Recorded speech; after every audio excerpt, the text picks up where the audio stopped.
to give it another second or two. For whatever reason, YouTube likes to delay like 10 or 15 seconds, I've learned.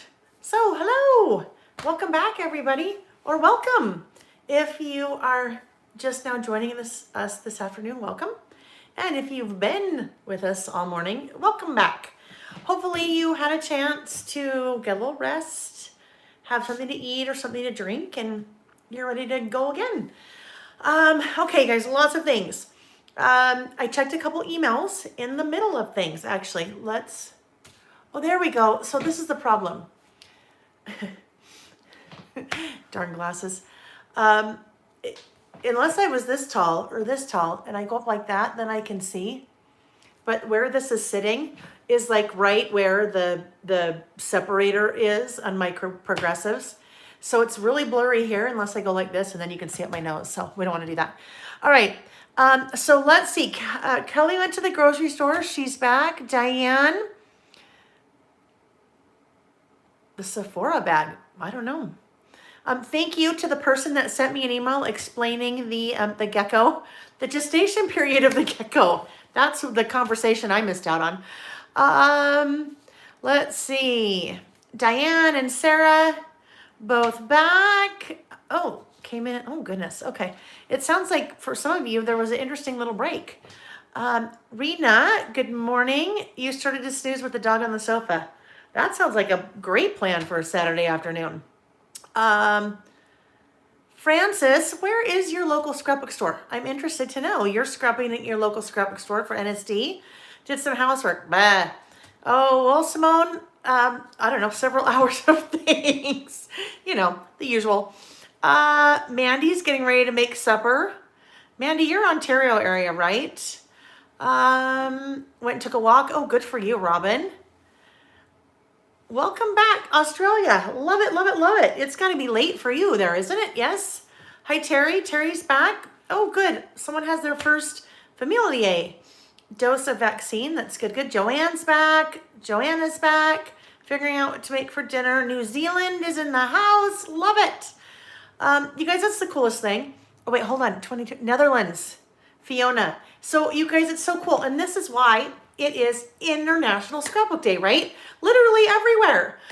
This morning we had lots in the UK and Canada and the US, Germany, Nairobi, all over. And we've got lots all over this afternoon too, including Kristen from Massachusetts. So welcome everybody. Okay, so one thing, I checked some emails in between and I'm glad I did because one of our winners, Diane Barnes, emailed me. She's the one that won the toolkit. That's on sale for National Scrapbook Day, that little tool bundle I put together. And she said, you know what? I actually have all of those things except for the corner rounders. So guess what she said? She said, please pay the prize forward. So Diane, if you are on, I have not responded back to you, but I will send you the corner rounders because you donated your prize. You should have those. So I will send you the corner rounders. I've made a note of that, but that means that the tool bundle that I have on my website for National Scrapbook Day, that prize is now back in the mix. So why don't we kick it off with that? So what I'm going to do, Kylie is slicing cucumbers to dry. Okay. Oh, someone from Hong Kong. That's so cool. Anyhow, just love it. Okay, guys. So I'm going to scroll up on the chat and I will re-gift, but this is a good re-gift. I will re-gift, Diane will re-gift that tool bundle. So it's stopping at Francis. Francis, guess what? You won the tool bundle. So Francis, you, if you'll just email me, layallbymail@gmail.com with your address, I'll get that price sent out to you. So yay, Francis. Why does that say frame? Oh, never, thought that said frames. Don't mind me, can't read my own handwriting. So okay, hang on. I'm just reading. Oh yeah, those are the old ones. That's how I found Francis. Well, I didn't intentionally find Francis. I just scrolled up and pointed my finger and it happened to be Francis. So yay! Oh, derby party. That's fun. All right, guys. So that was just a re-gift. So that wasn't even the prize that we were going to start with. We are going to start with, now I have 2 more prizes to kick us off. One of those will be a prize that anyone has a chance to win, whether you are watching live or you're watching the replay. So what that means is when we're done with this video, I'll have you go back and leave a comment on the video itself, not in the chat, but the comment on the video. That prize is this little goodie bag. And it's literally like a goodie bag. It's a little bag, little Lail by Mail scatter bag. And in the bag is, I bet you can guess, scattered thought stamps and Scatter the Squirrel and a cute little scatter pin. All right, so that prize, we will, like I said, we'll do that one in the comments after the video. So you just need to comment on the video, not in the chat. And what should we do for that one? Because that'll be random. I'll just draw a random comment over the next week in time for our next Saturday. So let's see. How about, I know, we'll tie it kind of into what the other prize is. So the other prize, well, for this comment, just tell me if you could travel anywhere in the world right now, in the comments after the fact, not in the chat, although you could still leave it in the chat, where you'd go. If you could travel anywhere in the world, where you would go. And you'll leave a comment on this video when it's over. Because that gives you a little hint as to what the next prize is. This one, we have another one of these, the project kit that was donated by PK. So she donated 3 different mini book kits, you guys. So she bought them and then donated them back so we could do a giveaway. So, which is so amazingly wonderful. You guys are, I just can't tell you. You guys are just all such good people. So this one, I'm going to do another scroll up on the chat. So, I don't know, maybe let's just do this to make it really fun. In the chat right now, tell me anywhere in the world that you'd like to go. If you could travel right now, anywhere in the world that you'd like to go. And then I'll give it probably maybe 2 or 3 minutes. And then I'm just going to swipe up on the chat, and wherever my finger ends, that's the person that is going to win. I checked right before we started again. I think there were 2 or 3 of these left. So when they're gone, they're gone. Okay. This guy though, this is the project kit, and with the project kit, you get the kit, everything needed to put it together. You get the color step-by-step instructions and the video class where I sit with you guys, everyone that purchased the kit, and we make it together. All right, so that one, let's see. London, Disney World, Vietnam, Japan, Nova Scotia, Tokyo, Australia, South Africa, England, the UK, Hawaii, a cruise to the Bahamas, oh my goodness, Mexico. Hold on, if I do this, oh, there we go, that's way easier. Then I'm not, these are just regular readers, so then I'm not like trying to see. Okay, anywhere in the world, right, exactly, down the block, Italy, oh, Hilton Head, oh, that's such a beautiful location. Any location, Paris, Switzerland, look at all these travel bucket lists. You know what, we need to do a list really soon. Ireland, yes. South Korea, Belgium. So Ireland, Diane, this is interesting. Nick and I were headed there to Ireland and Scotland last year in May for our 25th wedding anniversary, and then COVID, right? So one of these days we will rebook that trip. Greece, oh yes, would love to go there. Ooh, Palermo, Sicily, you were born there. Oh wow, anywhere but here. Tina, I know, right? Oh, Sheila, Disney with your grandson. All right, you guys, so what I'm going to do, Grand Canyon, oh, beautiful. Someone from Australia would love to come to America, Italy, Utah National Parks, Ellen, and I think Karen said this too. Let me tell you what, Utah National Parks, nothing like it. I mean, they're amazing, unbelievable. Denmark, Karen, my family, my dad's side of the family is from Denmark, so I would love to go there too. All right, you guys, so now, here go the fingers. I am going to move over here to the iPad. Oh, let's get to the very end of the comments. And whoop, Terry, it's Terry G, Terry Grossvenor. I don't know if I pronounced that right, Terry, but you are the winner. Terry is the winner of that kit. So I'm going to write Terry down here, you guys. So bear with me while I write Terry down. So Terry G. Yay, Terry! And thank you so much again to PK. I don't know if I've seen PK here today. You guys will, I think PK, I think the very first time PK joined us was, I want to say, on our 52-week celebration. All right, so congratulations, Terry. And if you didn't win, don't be sad. There's more prizes. All right. So I'm just making sure I have my notes because I don't want to forget anyone. And Nick is not here to be my brain for this. Oh, and then this one, we're doing the comment after for the bag of goodies. All righty. We ready to go, friends? Oh yeah, no being sad. You can't be National Scrapbook Day. You can't be sad today. Seriously, of all the days, it's like a holiday built for crafting. I mean, how could we be sad today? All right. So,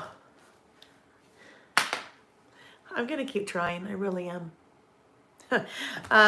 No, I can't do those. I'll put them on when I work, but I really need to be able to see right there. So weird. Okay, let's go. All right, so next up on our list of things to do today is color swatching. So my plan is to swatch some of my oxide inks. I have a lot, 1, 2, 4, 8, 10, 12, 14, 16, 17.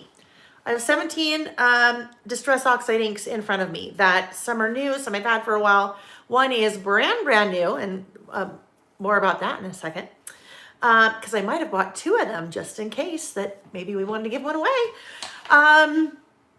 But I have all these beautiful colors, but it's kind of hard to know for me what they look like, right? You can see them here, but really, what does that look like on paper? And it's really hard if I want to look through all my colors to go through right now all 17 of these, right? And that collection could grow. So I thought we would do some swatching because that's something I need to do. I need to swatch my inks. So we'll talk about a couple different ways, maybe, that if you have inks and you want to swatch them, that we could swatch them. But I did see something. Something caught my eye when I was, in our first video. Swatch them on the paper you use. Yes. So I was, in the first video, somebody said something about swatching washi. And I actually have kind of done, it was a lunch and learn last year for a Crop and Create delivered event. So I thought, you know what, I'll just do that really quick because I still have all of the things from it. And we will talk about, I know, Sarah, I usually use black. When do I use the other colors? Well, usually I don't, but I thought if I swatch them, I actually used a blue last week to stamp a date. So that was pretty good for me. But I love them and I want to use them. So I thought if I swatch them, then I'll know exactly what I have and they'll be really easy to match if I'm working on a list or something. So that's my thought. I know, Colleen, I need to swatch my colored pencils, but guess what? I thought that would be really boring. Nancy, it took you 2 weeks before you got used to yours. I know, I bet. Yeah, I'm still working on it.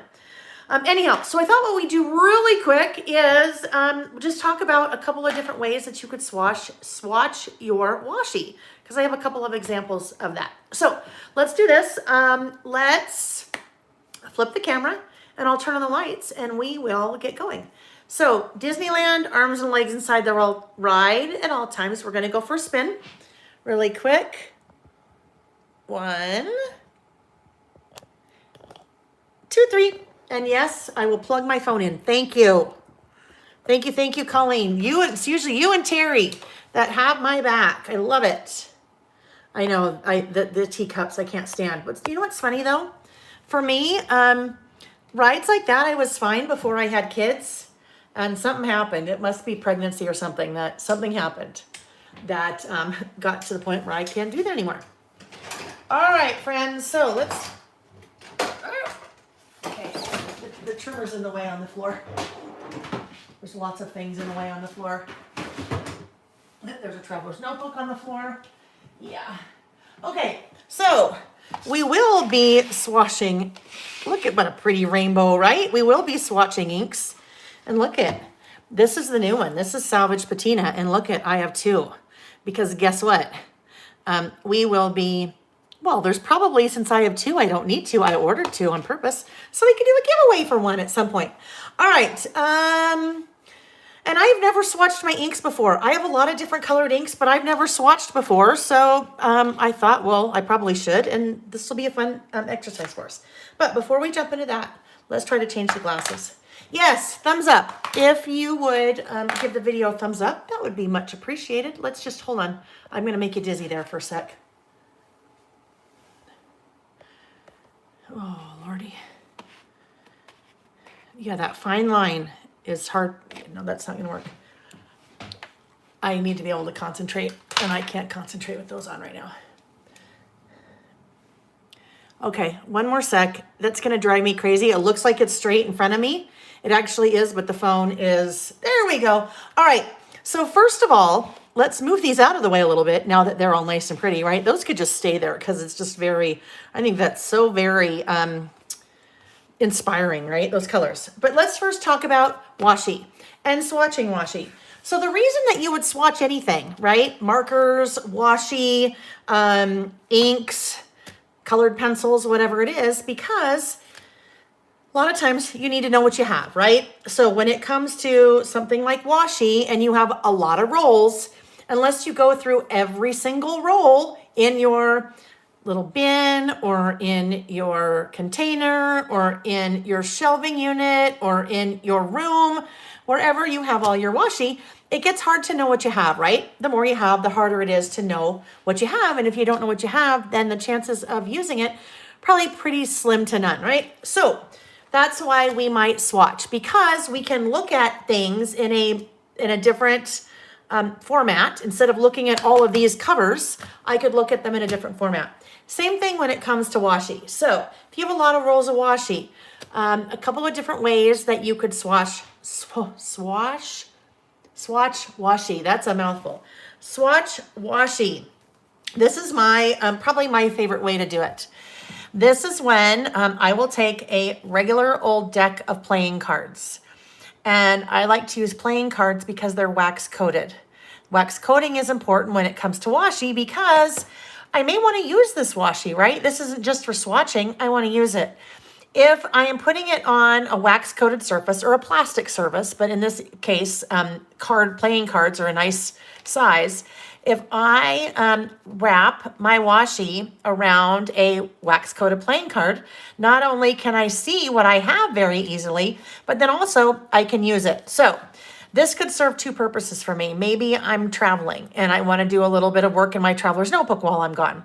Well, this little swatch book right here, if you will, probably has, I don't know if there's 5, I don't know, maybe 50, that's probably, anyhow, different washi samples on these cards. It's a lot easier for me to take 5 little cards with me, or however many cards with me, than it is that many rolls of washi. So I can use this as a kind of little mini washi assortment to take on the go. Another thing that is really fun about this, you guys, is that if you have friends that also are washi collectors, because that's really what we are, right? We use some of it, but we collect it because we like it. This is a great way to swap washi with other people. That sounded weird. Swap washi.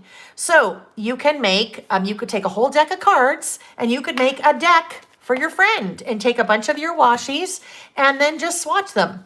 So here, if I was doing that instead of swatching, I'd probably wind maybe 3 or 4 times around with each of the washis. What's nice about that is that you can totally expand your washi collection by sharing with your friends, right? So if we talk playing cards, you could have a whole box of playing cards. Now, if we figure there are 52 playing cards in here, and let's just round down to 50 for math's sake, because that'll be easier. There's 50 playing cards in here, and I can get 5 different washi samples on each card. This one little box right here, I'd have 250 different washi selections with me. This super easy to throw into a suitcase or throw into a bag or throw into a purse. And now I've got lots of washi to take with me. Now, depending on how much of a collector you are, you may decide that you have a lot of Christmas washi, let's say. So in this case, this could be your Christmas washi box of cards. You could have many, many different boxes of cards. You could have one that has flowers and all the washi inside is flowers. You could have one that is holiday, or one that is rainbow colors, or one that's stripes or solids or whatever it may be. But this not only is a great way to like trade, like we talked about, but also a great way to swatch so you know what you have. It's a lot easier to go through 52 playing cards just by sorting through them than it is to go through 250 rolls to see what you have. So that is a really quick and easy kind of rundown on how you would swatch your washi. Swatch, oh my gosh. Swatch your washi. Say that one 10 times in a row, right? Kylie, that's great. Kylie said they're easy to mail too. They fit in a regular envelope. Absolutely. Andrea, so Andrea brought up something that would be kind of fun. She said, let's make a washi swap. So there is a really good place to do that. That is the Lail by Mail Facebook group. The Facebook group is a private group, but that's just because I just want to know who's there. So, and then we don't have any trolls joining us in the group.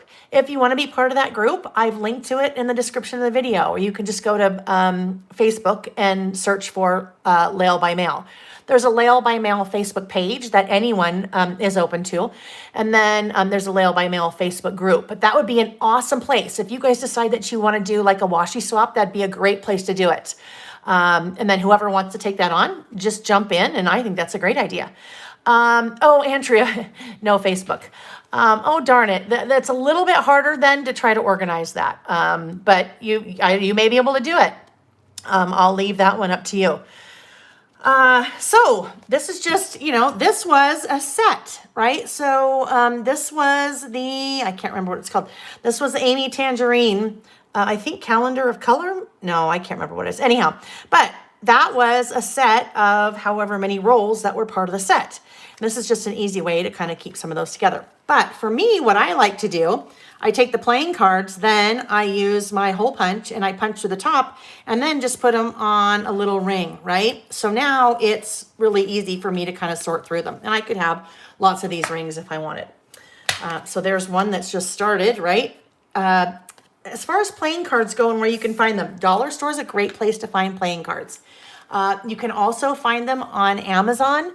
And for some reason, they're like, when I found them before, because sometimes I'll include a card in kits for something like this, they like in part of wedding favors or something, even though they're not, they're not printed or anything.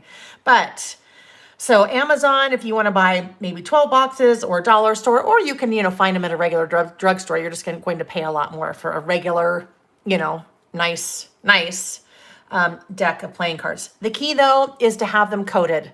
Otherwise, when you get down to the washi that's actually touching the surface, it's not going to come off very well. Some people will use pieces of acrylic. You could do the same thing with pieces of acrylic or like a thicker transparency. Some people I've seen do washi swatching on the little white like embroidery thread cards. And in that case, I'd probably just put one around each one of those little cards, but there's lots of different ways to do it. That's just one of the things that I've shared before in terms of washi swatching. So now we're going to talk about ink swatching. And, well, we're going to talk about it. We're going to do it because that's what I'm going to do.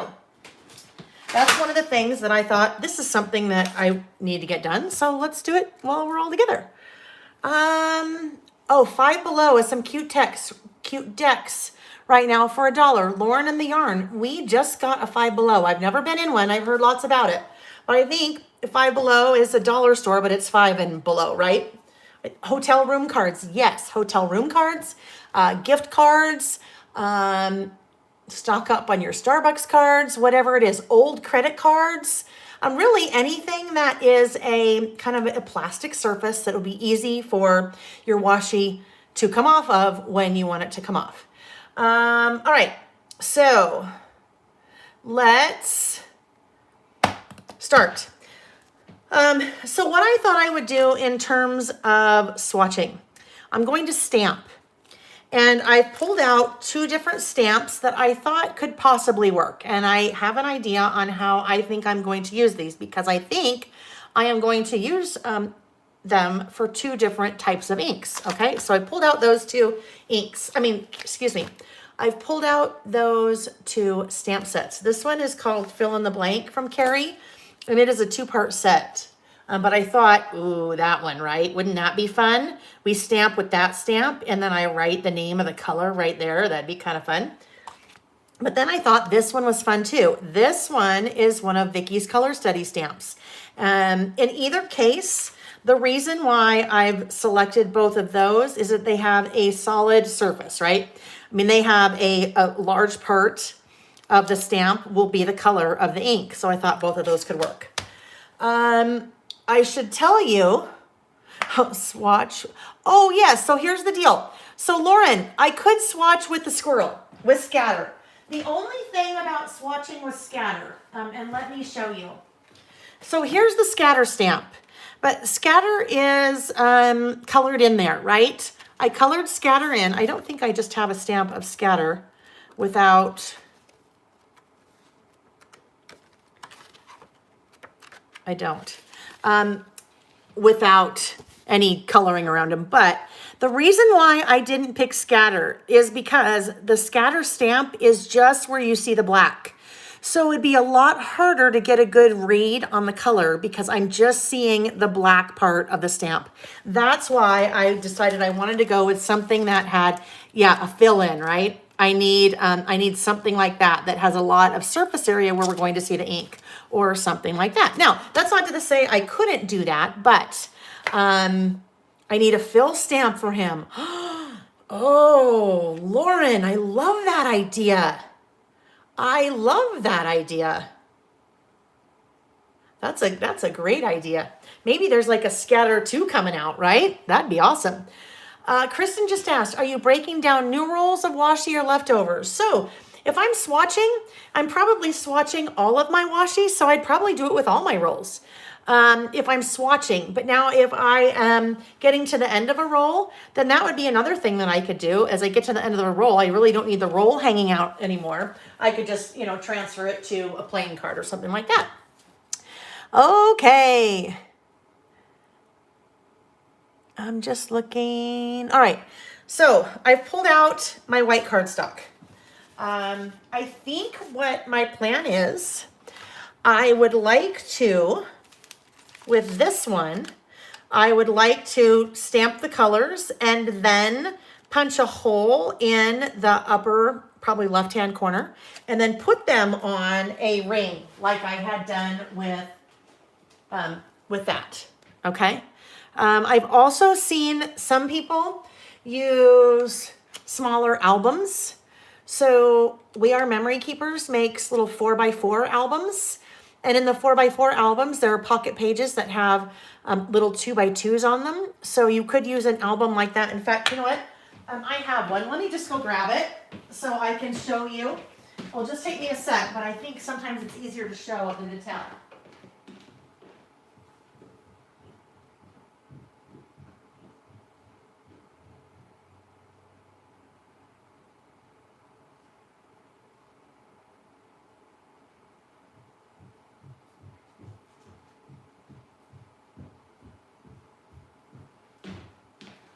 Okay, coming back.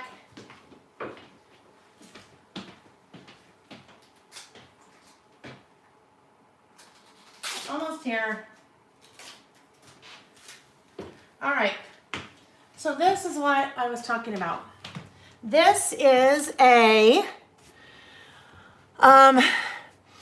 that's funny. I just saw Kim said, is there an end to a washi roll? That's hilarious, right? So this is what I was talking about. This is a little 4x4 album. And the pocket pages, the ones in the beginning here, have 4 little 2x2 squares. So I could also put swatches in something like this. I would just need to make sure that, out of breath, running up and down the stairs, sorry, that whatever I was using for my stamp would fit in those little things. So really, the whole reason to swatch is to make sure that you use your swatches, right? So whatever format you end up putting them in, whether it's a little album or whether it is on paper like this, that you have then put a little ring on, or you could even swatch in a traveler's notebook, right? You can really swatch anywhere, whatever kind of format works for you. Okay, so I'm going to start with this guy. And this one just like jumped right out at me because of that spot right there where I could write the name. I just thought that that was perfect. So let's see what we have here. Speaking of our friend Carrie Bradford, it's May 1st. And if you know Carrie Bradford and her stamps, you know what that means. The first day of the month. She always comes out with, new stamps on the first of the month. So I did a little shopping during our break. Don't everybody go run there now. No, you can. You know how much I love Carrie stamps. All right, so to start out, I think I will. There's really 4 different ways I guess I could stamp this, depending on which way I rotate it, right? But I think as I'm doing my stamping, I think I want the little rectangle right here that's going to be open. I want the open rectangle to be in the lower right-hand corner, so I can write the name there and then punch a hole up there. So let's see. Clearly I haven't done this before. I mean, I haven't tried, sorry, I'm stretching, excuse me. So S. Jameson, oxides and distress inks, there are 2 totally different things, right? So these are oxides, these little guys, distress ink, gray and black. That's how you know the difference besides oxide and ink. I have included a link to an article, a great article at scrapbook.com. So it's towards the bottom of the description of the video that talks about the differences between oxides and inks. There definitely is a difference, especially if you do mixed media, blending and things like that. Now, you guys know me, I'm not a Vicky Boutin. So as much as I wish I had that talent, it's just not in my wheelhouse. So I just use my inks for stamping. Just for stamping. Let's see. Never did my ink colors in my color swatch book, but yet I have used them for my stamp swatch book. So Karen brings up another thing that you might decide to swatch, right? Swatch doesn't just have to be for colors. Swatch could also be for stamps. You could swatch your stamps. Benefit of doing that, especially if you have lots of these, I have lots of these, unless every time you're going through all of your stamps, if you're looking for a heart, well, it's a little bit harder to find the heart in all of your stamps, like finding the needle in a haystack. But if you've swatched your stamps, then you have a ring or a book or whatever, and however you organize them, but then you can search through a lot easier by turning pages than you can by going through all of your stamps. And Karen, so you were using inks to swatch your stamps. Oh, Sarah. Yes, Tim Holtz, the master, right? This new color, that's the salvage patina, and I'm sure he did some amazing things with that. Well, you know what? Let's do this. Let's start with this one. This is the salvage patina. So what I want to do first, though, I have to test it. Well, I want to prime the stamp, right? So that's what I'm going to do first. So hopefully, ooh, look at that. That is a pretty color. Okay, hang on, I'm gonna do it that way. Let's sink it in that way. That's going to be better. Now this is a juicy, guys. This is a juicy ink, right? Remember the distress oxides are juicy. So let's see what we get here. And I think what's going to happen, they're not all going to be solid. If I had all of the distresses, they would probably be solid. Although, then I'm sure I could come back in and blend these in together with my blending tool or my finger or some fancy little tool. All right, so there we go. Oh, look it, I didn't even realize. That's awesome. There's a frame around the outside of that. So that's fun too. All right, so that would be what I would do on a piece of cardstock. And then I would come in and I would write salvaged patina. Now, as I am swatching, I am only going to use that particular stamp for my distress oxides. That is how I will keep track of what is a distressed oxide, what is a distressed ink, what is a stamp market ink.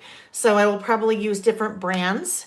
I'll use a different stamp for different brands, and that's how I will distinguish when I eventually get all of my stamps swatched. That's how I'll distinguish between what is what. All right, so because these are juicy inks, last name, oh, Bradford, Jenna. It is Carrie Bradford, Kerribradf, as in Frank, O-R-D. Yeah, she is amazing. Wonderful, the neatest person as well. All right, so because it's juicy, it takes a little bit longer to dry, right? But also it's going to bleed through or shadow through, ghost a little bit onto my other side. Now, I'm not worried about that here because this is just my notebook where I'm kind of testing everything. I can't remember who asked, but whoever asked, see, I did use colors. I even used a blue on my little bullets on, I used a blue date and a blue flower. All right, so I think that's what I'm going to do. Next thing I need to decide is what size should my paper be, because I'm going to want to cut all of my papers first. Let's see. We'll just test it here, and there's not going to be much ink left on here, but it'll give me an idea to see if this is a good starter. I think that's a good size. So let's figure out what that size is. This is 3 1/4.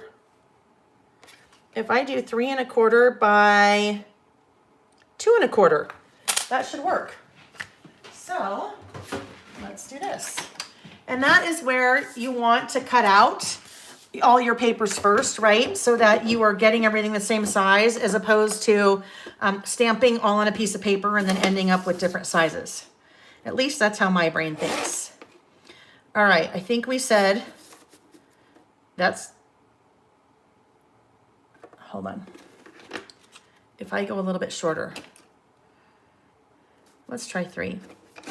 3, and then I said 2, 2 1/4, right? I should have written that down because I can't, 3 by 2, because I can't for the life of me. 3 by 2, okay, that's easy. 3 by 2, and I won't do all of these, you guys, because that, you know, we could just, it's watching paint dry, me stamp all these things. But when I organize them, now granted, if they're on a little ring, they will, they'll change their placing, but I will stamp them and organize them by rainbow color, by Roy G. Biv, right? The reds, the orange, yellows, greens, hello, and then the blues, however these were all here, blues, indigos, violets, black, all of that. Anyhow, that's how I'll organize them on my ring, because that's how I will think. I will think, oh, I need a pink. I'll know to go look for all of the pinks together and flip through all of the pinkish red tones to find the one that I want. But this also helps me to realize I am very short on one particular color, right? What's jumping out? Orange. I really don't have an orange distress oxide, so I probably need to add that to my little repertoire. All right, so now let's go ahead and ink this guy up again. And I'll just do this one again because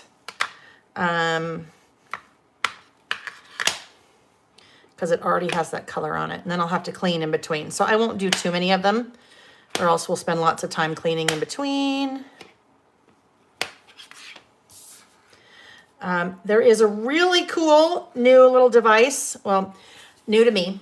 I need to take this, you guys, and I'm going to move this down a little bit closer towards me. So it might be a little bit, It's not quite centered, but I need to be able to see over it, and it's easier for me to see over it right here because I'm right here than way up front like that. So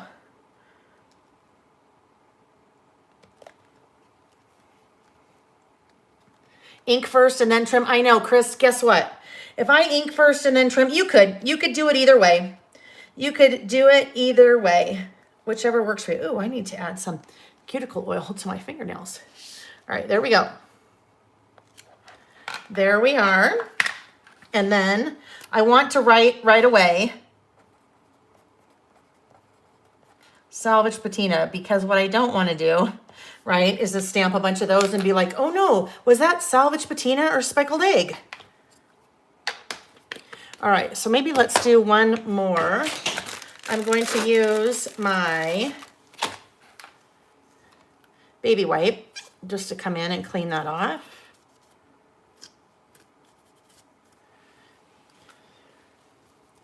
I need to, yes, so Jess, stamp your work surface. So guess what? If you're afraid you're gonna stamp your work surface, guess what? Grab a piece of copy paper, notebook paper, something that you're stamping on top of, right? I'm just trying to, black distress oxide. You know what, Anne, that's a good question. I don't know. And Colleen, yes, you can tell there is really no purple. Purple's not my favorite. Chipped sapphire is a little bit more leaning towards the indigo side of or the violet side. I guess it's kind of in between indigo and violet. So Anne, I will tell you what I use for black. That is a pigment ink. So it's a squishy ink, I call them. Where is, hang on. It's not there. It's a Versamark. I have it linked in the description of the video towards the bottom, but it is a black Versamark, which, oh, there we go, black soot. Good to, you guys are to the rescue, perfect. All right, so there we go. There's salvage patina. Now, this morning I was talking about hickory, ooh, look at that. Kylie's the expert. Black soot is dark black. Hickory smoke is a dark gray black. We were talking this morning about a blending tool, right? And I mentioned that Scrapbook.com for National Scrapbook Day. This is not their applicator. I couldn't find it this morning when I pulled it out, but this is their domed blender. Domed blender, really cool. What you can do lots of amazing things when it comes to mixed media with a little blender like this. But what Lyle likes to do, because I don't, not really a mixed media person, you can take your little blender, you can ink edges like that.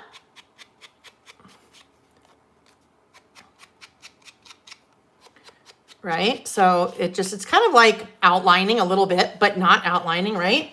You could also, hold on, I'm gonna stretch for a second.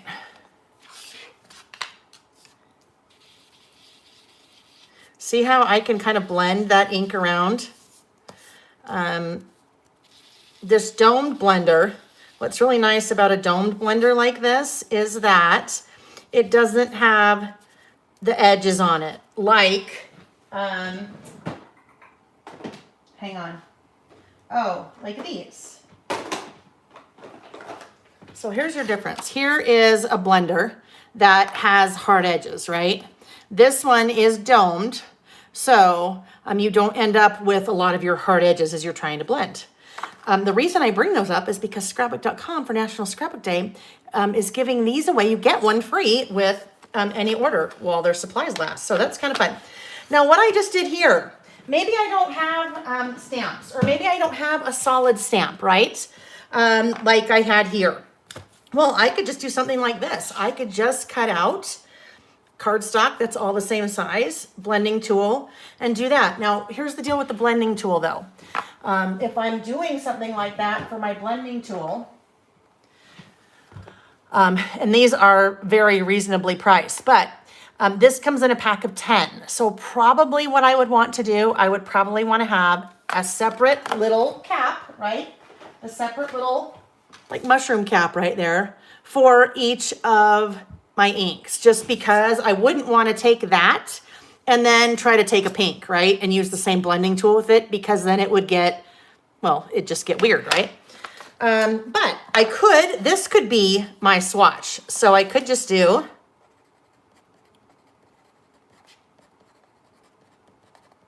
salvage patina like that. And then that could be my swatch. In either case, if I was just blending and not stamping, then I could put another color on the other side. So if I wanted to get really fancy, if I had the Salvage Patina Distress Oxide and I had the Distress Ink, I could have one side always be the oxide and the other side be the ink. They should pretty much be the same color though, right? So a new dauber for each. Oh, you could. So Karen, you're saying have a new one of these for each, yeah? Yep, you could, for sure. All right, so, and it's fun because I kind of really like the way that one looks, right? You guys know, I don't work with usually, anytime I'm working with inks when we're together, I am just stamping. Hold on, I have to turn the fan up one more notch and hopefully oh,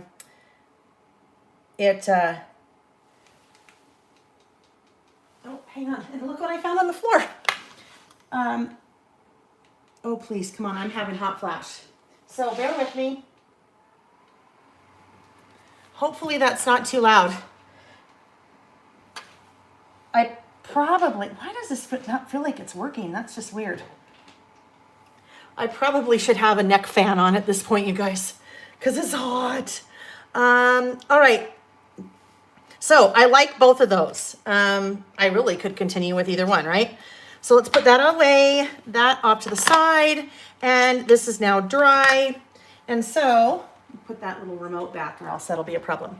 Let's go to this, Tattered Rose. Move those. Actually, well, let's move all these things out of the way. Move the things. So Kristen, you guys were talking about how you store the daubers. So, how you either store, oh my gosh, Patty, 90, that's crazy. How you either, orange marmalade. I'll have to look for that one. Chalk ink, Sarah, I have used chalk inks. I have a few chalk inks. So you're talking about different ways that you could store these. So, two different things that potentially you're storing. You might be storing this whole thing because you have a different, applicator for each of your little guys. So how you store them that way, but then also if you're not and you're pulling off the little top where you're storing the top thing. So I think we're seeing two different ways in the chat. All right. Oh.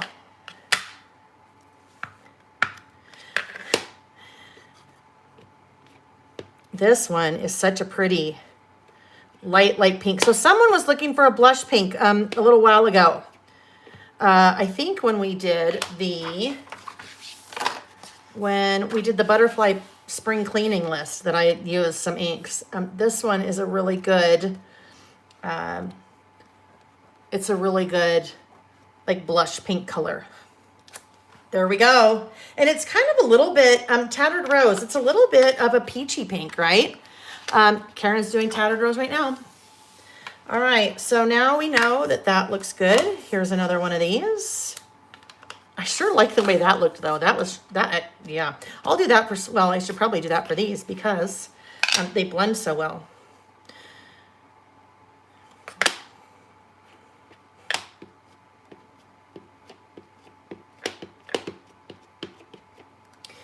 All right, this will be another one of those rainy day projects. Oh, so what we were saying, just like I was blending here, I put this down on a piece of paper so I didn't blend all over.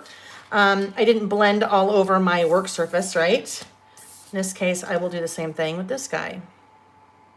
Now, what's probably easier is if I had a darker piece of paper, I would be able to see the difference. I have to pull this back again so I can see, guys.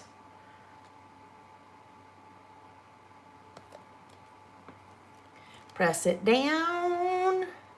Stamp. Oh yes, Tracy. Thank you, Chris. This is a Carrie Bradford stamp. It's part of it's called Fill in the Blank. Sold out. You guys, here's the thing with Carrie stamps. She's killing it with stamps. I mean, everything that she does, people just love. And so I think she keeps increasing her quantities every month and then they just keep selling out really fast. So I always, when a new stamp set comes out, I'll get it at the beginning of the month, just so that I don't miss out. Tattered Rose. All right. So I would keep going. And once I get everything swatched, then it'll be nice and fun, right? I had another idea. So you guys were saying scatter. Now this could be a way that we could use scatter if we wanted to use scatter in our swatching. Hang on, let me grab him. Those of you that are new, scatter is the Lail by Mail mascot that came to be out of our videos. Probably the first 4 or 5 in the early days of coronavirus when things were crazy for everyone. You know, as I do, I do our little Saturday sessions and I scatter. I go different directions. And so Sam, our youngest son, was with me one day and I said something about squirrel. That's typically what you do when you are in the middle of something and you go in entirely different directions, squirrel. So I went online and I bought some little squirrels, right? There's one. Here's his little friend. Sam turned this guy. Sam screwed a piece of wire in his head, and he was a charm on my traveler's notebook for a while, on one of my traveler's notebooks. Anyhow, so there's all these little Scatter the squirrels. And, well, up until this point, they were only a squirrel. They didn't have their name Scatter yet until he got named. And he got named here in the group. You guys named him, and his name was Scatter. Which makes sense, right? Scattered thoughts. But that is little Scatter. And my friend Andy that makes the clip stamps made Scatter for me. She drew him for me. So this is another thing that we could do. Let me clean this first and then I'll pull this guy off. But if you don't have stamp with a surface like that, a large surface area for the color to sit on top of, that's okay. You could do blending like we did. And then you could take a stamp like this, like our little Scatter. Now this is interesting. This is where Lael is not a mixed media person. And I think that I probably need to use a dye-based ink instead of a pigment-based ink. I'm not sure. We'll just figure it out. So I could now take Scatter. Let me just test him to make sure that looks good. Ooh, I didn't quite get him inked up very well. So then I could have Scatter be on all of my little swatches here. Yes, the squirrel squad, exactly, the Saturday squirrel squad. Jess, you've gone back to watch all, there's a lot of them, I know. Your boyfriend is probably like, oh my gosh, where'd you get her voice out of here? Okay, there we go, right? So that's the way I was able to bring Scatter in or use a stamp for my swatching that didn't have like a large surface area like that. Okay, let's just do one more because it's sure fun, isn't it? Street sign stamp for your swatching. Oh, that's fun. Not a pink girl, Kylie, you're not a pink. Spun sugar.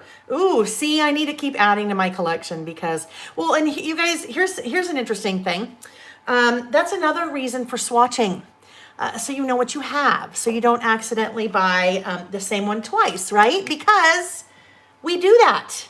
I do that. I think lots of us do that. You don't realize what you have and then whoops, you have 2 and then it becomes someone else's prize. Like, it did with Mindy, and Mindy gifting the Carrie Bradford stamps. All right, let's do one more. Let's do worn. Oh, look at Abandoned Coral's new. I'm gonna do Abandoned Coral. I just got that one because it's such a lovely, pretty color. Here's the other thing. What I found is when you are looking online, so I bought all these from scrapbook.com. When you're looking online and you see just this, you don't really get a good feel for the color. You just see, and you don't even see this. You just see basically a mock-up of the color, right? You don't get a good feel for the color. But when you see someone use it, when you see the ink in action, then you're like, oh my gosh, that's the most beautiful color ever. That's how I picked up Abandoned Coral, because I saw a project with it and I'm like, oh my gosh, what is that? I need that. This right here, and I have kind of a tropical thing going here, right? Still, Terry's still wrapping washi. Pop in the mail to your daughter. And that's a great way to do a little, just like a little gift thinking of you. Hey, here's some fun washi, right? Oh, Lale, I'm a ding-a-ling. Did you see what I was doing? You guys, I'm so blonde sometimes. I'm like, wait a minute. Why isn't that down in the other corner? Hello, because when you, yeah, you know where I'm going with that. Because, hello, there we go. Yeah. Ranger has swatches you can print out as well. Oh my gosh, look at that. See, that's awesome. Had no idea. Had no idea. Where's Susie? I'm Susie Tucker. Oh, hi, Susie. New girl. New girl. New girl. We love everyone, but we especially love new ones, new people. Just because it's, oh my gosh, look at that. Just because it is, it's always fun to welcome new people. So today's a little bit different than what we normally do. I'm just playing. I'm basically like on my list of things I needed to do. Oh, I need to swatch my ink. So I thought, you know what? Let's do that together and kind of talk about different ways we could swatch our inks. Actually, I don't even need to test that anymore because I think I'm pretty good. I've already primed the stamp by stamping it once. So let's do this. Put that back there. And I have to pull it a little bit more towards me, guys, so I can get a bird's eye view. Otherwise, it's too far in front of me and I can't see it. I don't get a good perspective. I know, isn't it? That coral color, I tell you what. Okay, let's see it. Abandoned Coral. So good. It's funny. Again, as I was getting ready for today last night and I'm watching Vicky, she and I do so many of this, like singing. And when we get excited, oh, look at the abandoned coral. It's just kind of funny. Okay, look at that though. So the more I stamp, see kind of what's happening. The more I stamp, that's now 3+ times that I've stamped. I'm starting to prime the stamp. So it is, the coverage on this one is a lot more complete than that one. It doesn't matter. I'm just swatching, right? But that's usually why I want to, and this was the first one. It's usually why I want to prime a new stamp first by stamping a couple times, because then it just helps it to work a little bit better. Water reactive sides of, Mary, I have no idea what that even means. Honestly, hun, I'm so not a mixed media person. Worn lipstick. I'll have to look into it. Worn lipstick. Yes, I've worn lipstick. I know. Tim Holtz. I know, right? All right. So this one is Abandoned Coral. So now I need to, it's much longer. Abandoned, whoops, coral. That's okay. We know what that is, right? So I love this stamp for swatching because it's just kind of fun. And what I really love about it, that outline just kind of makes it. All right, friends. So let's, I will stop with this particular stamp, and I'm just using a regular old baby wipe. You could use a damp paper towel, whatever. These come, so the oxides clean up much better, more quickly. Because they take longer to dry, right? If I had stamped with the Distress ink, it's a dye-based ink, so it's your stamps will kind of not retain the color more, but it just sticks a little bit more, if that makes sense. It's not going to hurt the stamp, but all right. So my other thought was, where are these?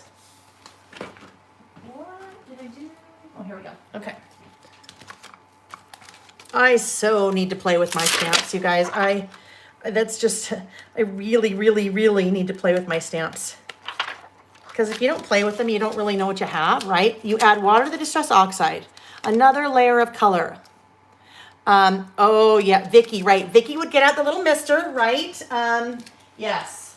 You guys, if what Mary's talking about, if you have It's amazing what you can see Vicky do with some color and some water and the amazing results, stencils and gesso and all different kinds of things. Even if that's not your thing, just watching, because it is absolutely pure art. It is amazing.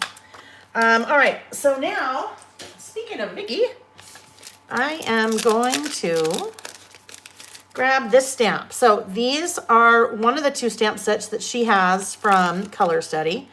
But this one drew my eye because, again, solid surface. Great spot for ink, right?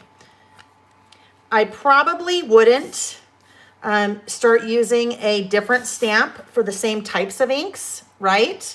But what I could do is, here's Kitsch Flamingo. So I have 2 Kitsch Flamingos. Don't ask me why, because I probably didn't realize what I had done. I have an oxide and an ink. So probably what I would do is pick a different stamp like this and use it with my different types of inks. Or if I,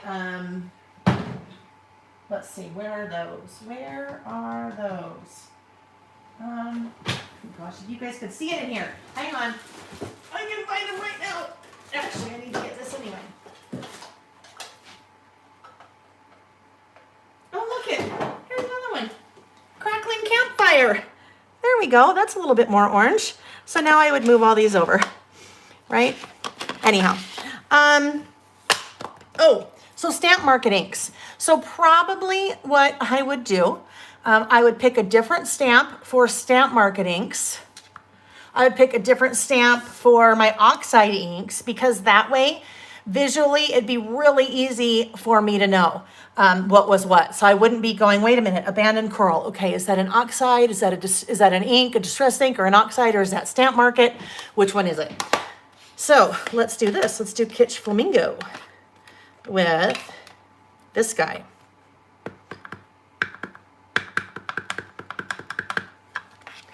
Now, I have to do this first because this is going to be different over here.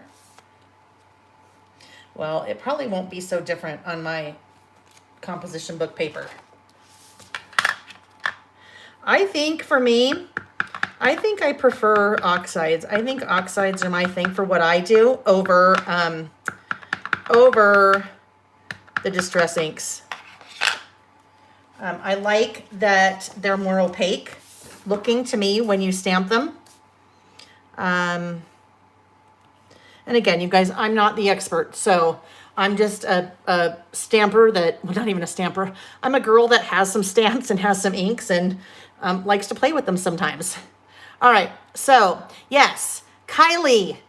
Oxides are chalky finish, distress are translucent. I like the chalky better. I like the chalky better because the chalky for me, I like, you know how sometimes when I stamp black ink on a letter and it doesn't fill in all the way, I take out my Sharpie and fill it in.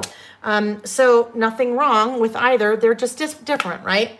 Oxides are definitely my thing. So that guy though, in fact, I'm going to put that one away. And I want to take, let's do Barn Door. Oopsie. And this is just kind of sitting on top, so it's okay. One thing that I brought up before, if you get ink on, like I have some black ink here on my little stamping block. If you let that dry and it stays on for a while, you can't necessarily wipe it off with a wet wipe or a baby wipe, but you can use a magic eraser. Magic eraser will get that right off. All right, make sure that's a little bit dry. And I just want to, I'm going back to the oxide, but I want to use the same stamp just so we can kind of get a better feel for what that looks like. Maybe.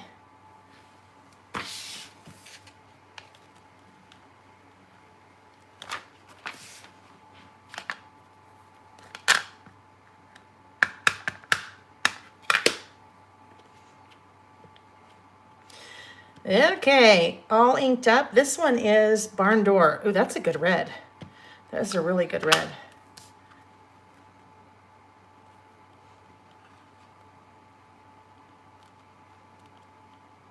Yes, Tim Holtz, Vicky, definitely not Lael for ideas on what to do with your inks, other than stamping some titles for your traveler's notebook and maybe doing a little blending like that. There we go. So that is the red. That barn door is so pretty. So those are just some examples of, and that's how I would use probably 2 different stamps like that based on the type of ink. So these, as I continue to swatch, will be my distresses. And then I'll have to figure out what I will come back and use that one for my other inks. Okay, friends. Now I have a couple giveaways that I have pulled from, well, I didn't pull from, I ordered them. I ordered some things. And so Jackie, it'd be interesting. I need to watch Vicky. Oh, look how, that's kind of fun though. Look at, well, I mean, that was not intentional, but how you have like a really dark one and then that one. I wouldn't put that color with it, but that could be a super easy like border on your traveler's notebook, right? So I'll show you what I mean. You guys remember the, let's see if it's handy. You remember the, oh, this one, right? When we did the spring cleaning and we played around with the Distress Oxides in the butterfly stamp. But that, I could do something like that over here, but with the same stamp. And I could either use a couple of different colors. So I could start Tattered Rose and then go to Worn Lipstick and then maybe go to Kitsch Flamingo. So I have 3 different pinks, or I'd probably do this one like that. Or I could kind of get that same effect if I start with a dark, like I started with Barn Door, and then I just stamped it a couple more times. And as the ink continued to come off the stamp, I got a lighter impression and then an even lighter impression. So that would be kind of fun. Look at all the, and you know I'm telling you that because I'm like, oh, that was neat. Not just because I thought that it looked neat. I didn't intentionally do that. All right. Oh, and then spray. Yes, I know. You know what, Linda, there are so many things that when it comes to this stuff, there's so many things that you can do. And it never ceases to amaze me when I see, oh, okay, hold on. I'm going to do something else with this. When I see people, the things that they make with ink, I'm like, holy cow, the talent, it blows my mind. This guy. Now I know what Vicky would do here. She'd pull out, she'd use one ink that was permanent and it would be black, and then she'd bring in her watercolor markers and do this and that and this and that. But this just looked pretty, so I will. Woo, look at that one. That one is Mowed Lawn. These names, you know what? These names remind me of, oh my gosh. These names remind me of like nail polish colors, you know, sometimes. I think it'd be so fun to name nail polish colors because this is, let's see what we get there. Because this flower is so pretty. Look at that. Oh my gosh. Haven't used that one yet either. I haven't used the stamp or the ink, but look at that. Then we just kind of get our little, that ink, that color is so pretty. All right. You have no greens. Yeah, right? Ink. So Amy, I get them from scrapbook.com. So if you, I've linked to them in a couple different places in the description of the video. I always love it if you guys are shopping scrapbook.com from something that you've seen me do or use. If you use one of my links, I so appreciate that because they are affiliate links. So you don't pay any more, but then I get a little bit of a kickback from scrapbook.com. So if you guys are shopping, that'd be awesome. Now, speaking of shopping, not quite shopping, but prizes, which is kind of a shopping. It's like a free shopping. It's like shoplifting without being in trouble with the law. I have some prizes as it relates to some of these things that I bought because I thought that they would be fun to give away. The first one, yes, Shanners, that's a good segue. The new distress color is that one, Salvaged Patina. You'll notice I have 2 of them. One is opened, one is not. That's because I bought 2 on purpose because last week when we were in our Saturday session, Tim usually does Saturday sessions as well. And last Saturday, he was announcing the new color. He showed the new color. And so there was lots of discussion before he had done that while we were in our Saturday session of what that would be. And so I thought, well, since it's a new color and we were talking about it last week and I'm using some colors this week, I would buy another salvage patina to give away as a little gifty gift in our little National Scrapbook Day session. So there will be 2 prizes right now. I will do one. Again, we'll do one for the chat. Fossilized amber. Okay, I bet it's yellow, huh? See, that's the other thing. Here's the other thing you could use a traveler's notebook for. Making a list of the colors that you want to get, and then you cross them off when you have them, right? Yes, because yeah, it just makes me happy. Even if all I do is, this is a thing, if you're bored one day and you have a few extra minutes, just getting out something like this is just so funny. Terry, you and me both. I'm just a girl standing in front of an ink pad, right? All right, so, 2, hi Shirley, 2 prizes. The first prize will be in the chat. The prize in the chat is the salvaged patina. Okay, there we go. That's the prize in the chat. Now the prize that is going to go in the comments. So just to recap again, you have to be here in the chat because you're leaving comments in the chat. I should say you're leaving a chat in the chat because as soon as I'm done describing both of these prizes, I'm just going to scroll up in the chat, and wherever my finger ends, that's the person that gets that guy. So you're live here for that. But the other prize I will do in the comments on the video. So this is after the fact. After we're done, you can go leave a comment on the video, not in the chat. And then I'll just draw random people to win the prizes that are in the comments. So this, and I gave away one of these before. I think Mindy won this before. This is one of Scrapbook.com storage little devices. This guy is perfect for that. Let's see if I need to make sure you can see it. See? So ink storage.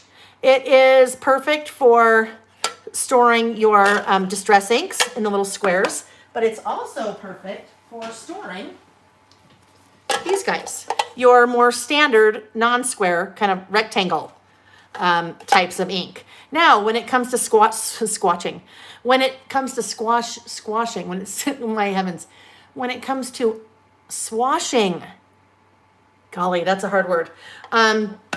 You could also, so if I had all my inks in here, it'd be hard to tell because they'd all be white, and then I'd have to pull them out to know.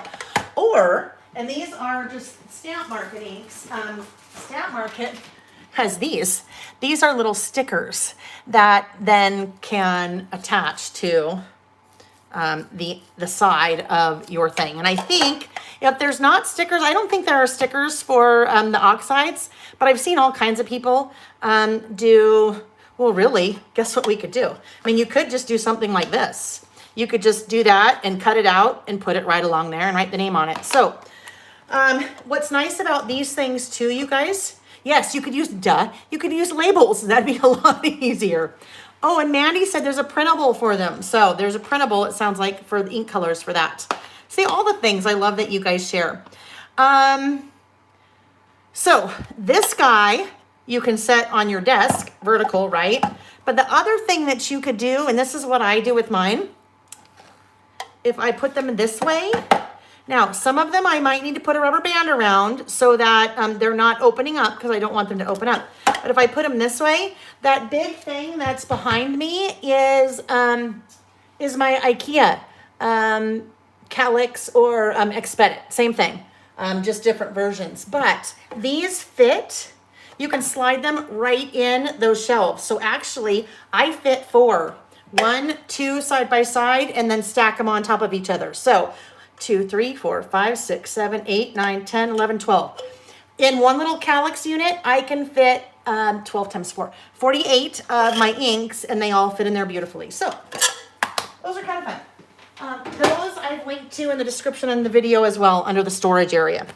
Okay, so 2 things. This one we're giving away here in the chat. So let me see. Oh, Carol. I always mix up 2 of you between Carol and Carla. So Shiny Pumpkaboo. I think Carol, right? Let's see, does it fit 3x4 cards? Oh, well, first of all, they also have little storage, desk storage things for 3x4 cards. Oh, I'm hot flashing. I don't know, it doesn't feel like my fan is working. I'm sure it's working great, it's just me. So let me see, I don't know, I don't think I have a 3x4 card handy, so let's just make one.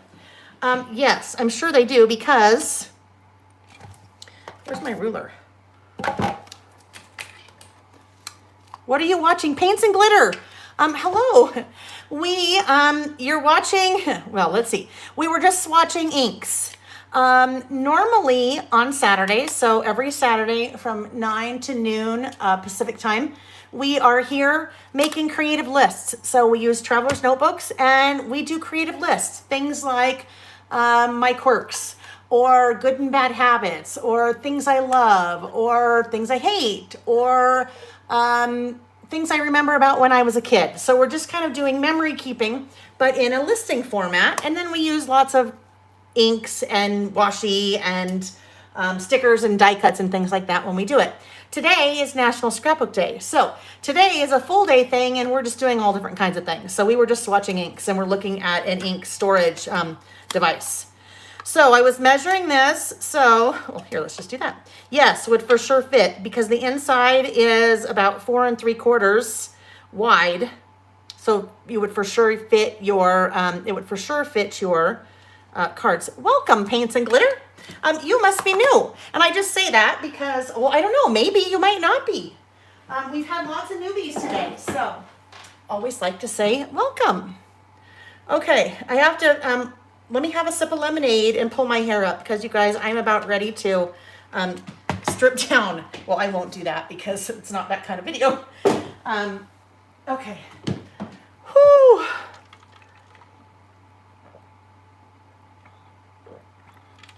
Okay, there we go. That was a good sip of refreshment.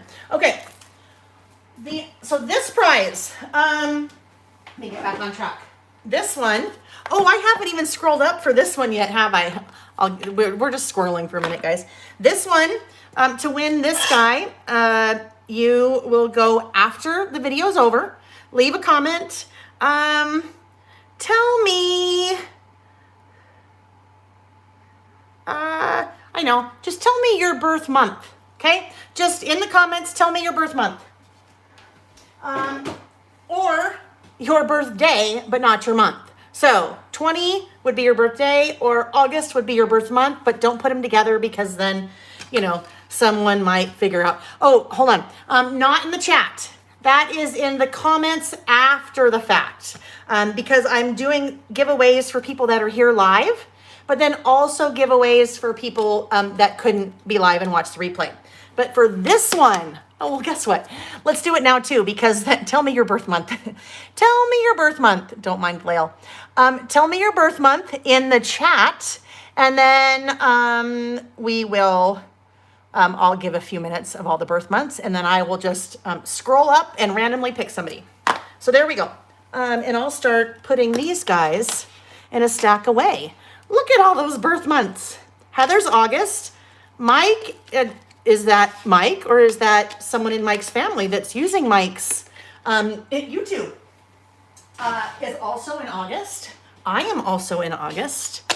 I am a Leo. But I'm one of those that's right on the cusp. So I'm kind of Leo, kind of Virgo. It depends on the day. Come on, Decembers. Oh, let's not put that away. I'll be wondering where that is later. If nothing else, all this color just makes me happy, right? It just makes me happy. All right, get those out of the way. And there is like sweat like dripping off my forehead. Oh, I hate this.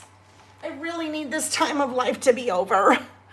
Need it to be over. Jeannie's mic. Oh, there we go. Okay. You never know. There could be a mic. Pisces.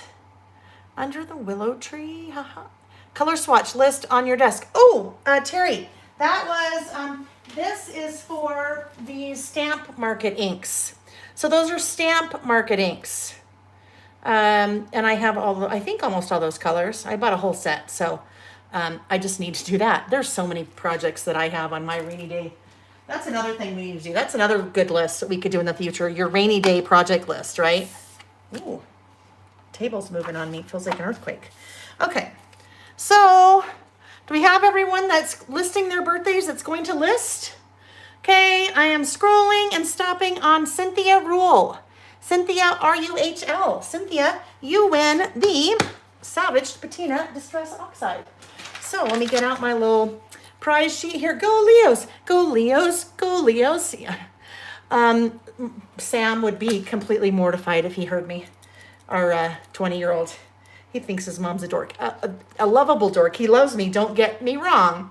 But yeah, he thinks his mom's a dork, like all parents, right? Or like all kids, teenage, adult-ish, right? He's 20. Oh, okay, hold on. Cynthia, there we go. Cynthia wins the, where is that? Oh, so Cynthia wins the ink. And remember, for the ink storage, after the video is over, you'll leave a comment, and then I will draw random comments for all of those kinds of prizes. Okay, you guys, so next up, let's see, it's 3:21.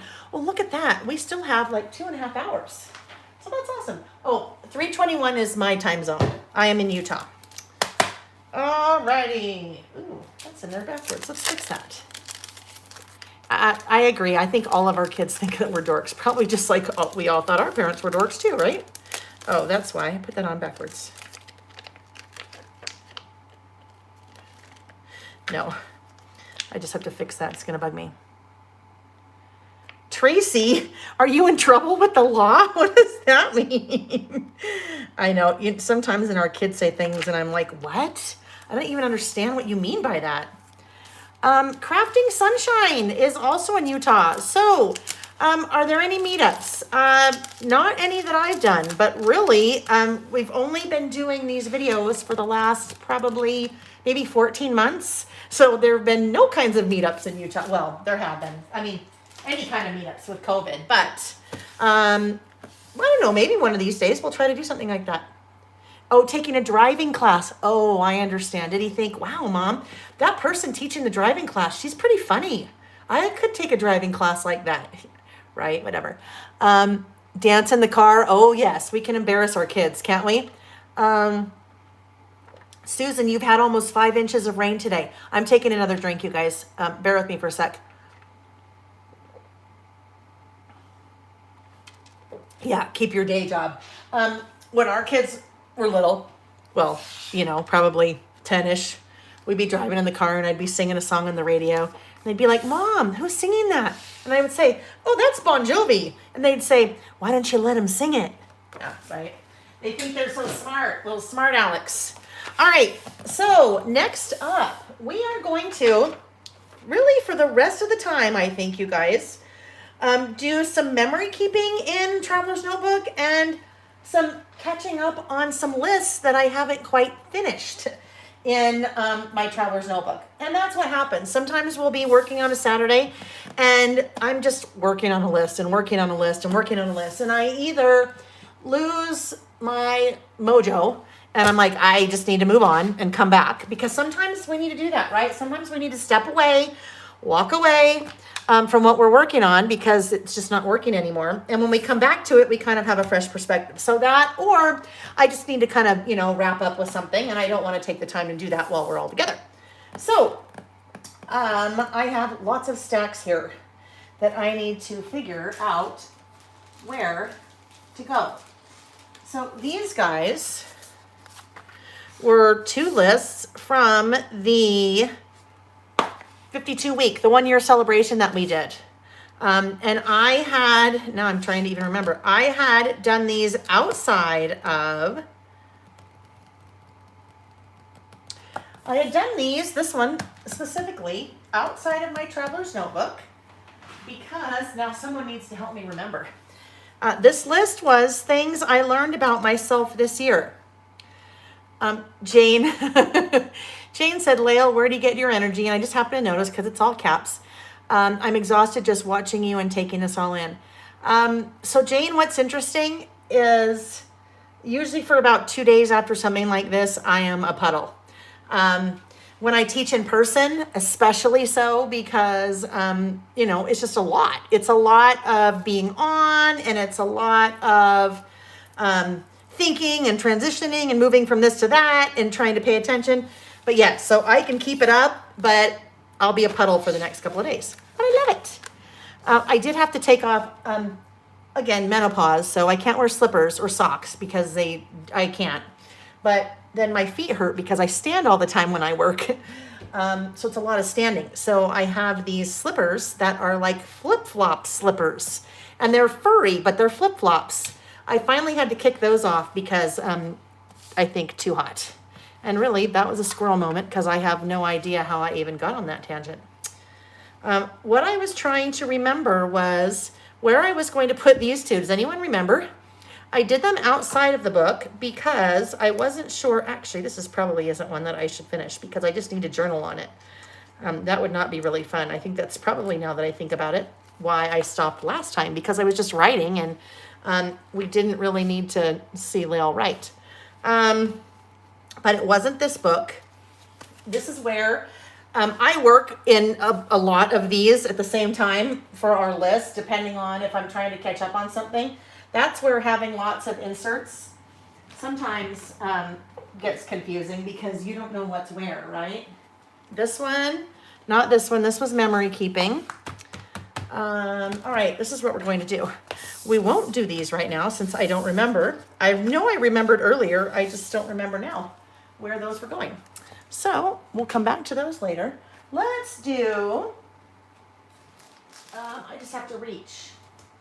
Reach. I think we'll do a little bit of this at some point. Right, so I think it was, that's the thing. I think it was a COVID list. I think that you're right. And so I was going, that, you know what? That's exactly right. That's why I didn't put it anywhere, because I need to finish up. Thank you. Let me go back to that for a second. I need to finish this up and I need to date it. But we did this at the 1 year celebration of the first Traveler's Notebook YouTube video I did. And that was the first week of COVID. So the whole point of this list, when we did this list, was what you had learned in the last kind of year, now that we had undergone a global pandemic for a year. And the reason I did not put this in an insert yet was because I need to do some more work on my COVID Traveler's Notebook. My COVID Traveler's Notebook is huge. Where is it? I was talking, well, oh goodness. If you guys saw this room, oh, there it is on the floor. It's really not that big. It's maybe 12 by 12. So you would think it'd be hard to lose some things, but it's not that hard to lose things. All right, I'm coming back. I know what I'm going to work on. Some memory keeping. But I'm also trying to move around lights and things. This is my COVID Traveler's Notebook. And I need to do one more insert that I kind of wrap everything up, because I'm going to kind of try to wrap up after about the 1 year mark, which would have been March 2021. So this will be part of that wrap up, but I can't add these in until I'm ready for that wrap up. March 14th. Yes, Joanne, that was that day, 3/13/21. I just saw that I dated it. That's why we date things too sometimes, you guys. All right, so I will put this away. The one I'm going to work on is one of my Traveler's Notebooks. My travel. That is one of the many things that you can use a Traveler's Notebook for, right? Travel. This I had across the room. So when I grabbed my Traveler's Notebook, I thought I would grab this too. Earlier this morning when we were talking about the pouches and that these are great for storing your printables, right? These are all printables that I purchased and printed, and then I just have them in that little pouch because then they're right there for me. And then they're on the floor and then they're protected. All right, so Look at, do you know why I have a hard time finding a traveler's notebook at any given time? Because they all look the same to start. Yes, I am definitely still working. And you know what, you guys? It's all a work in progress, right? I mean, if you're a scrapbooker, you're probably not caught up. You may be a mom to a child that's 35 years old. And if you are, then you're probably still working on, I don't know, maybe photos of when he was 2. That's how, for me, documenting COVID is. It is part of my memory keeping, and I'm not caught up with it. Doesn't mean I won't ever be caught up with it. It's just I'm caught up with it right now. Crafting Sunshine, the inserts I use, these are made by Carpe Diem. They are a standard wide. I have them linked in the description of the video. I sell a bunch of inserts on my site, but I use the standard wide. Tag the covers first. I could do that.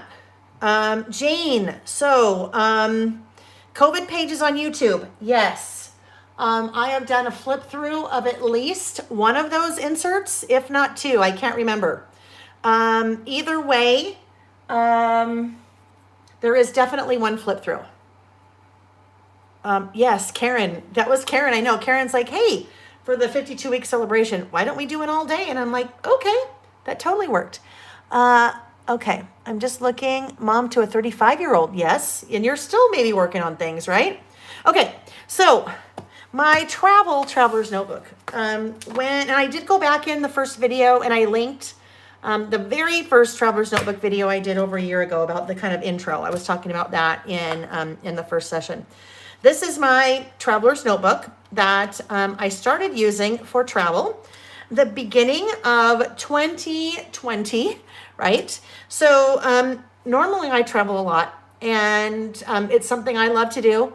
I travel a lot for my business. My husband travels a lot for his work.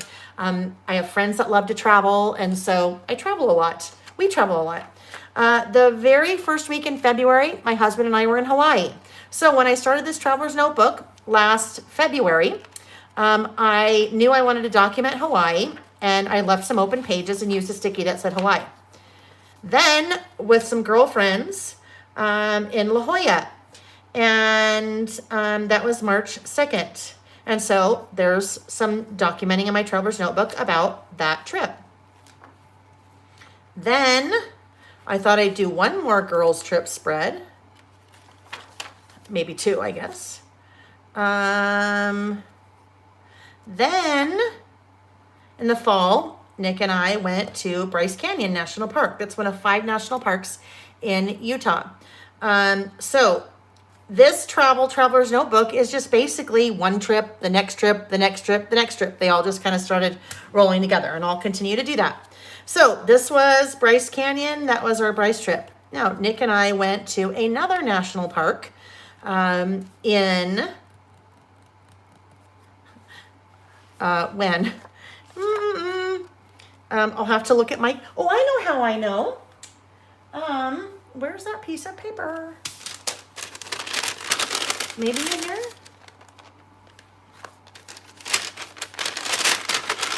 So when we went, and this is generally what I do when I travel, if I know I'm going to document a trip, I will start putting things in a bag.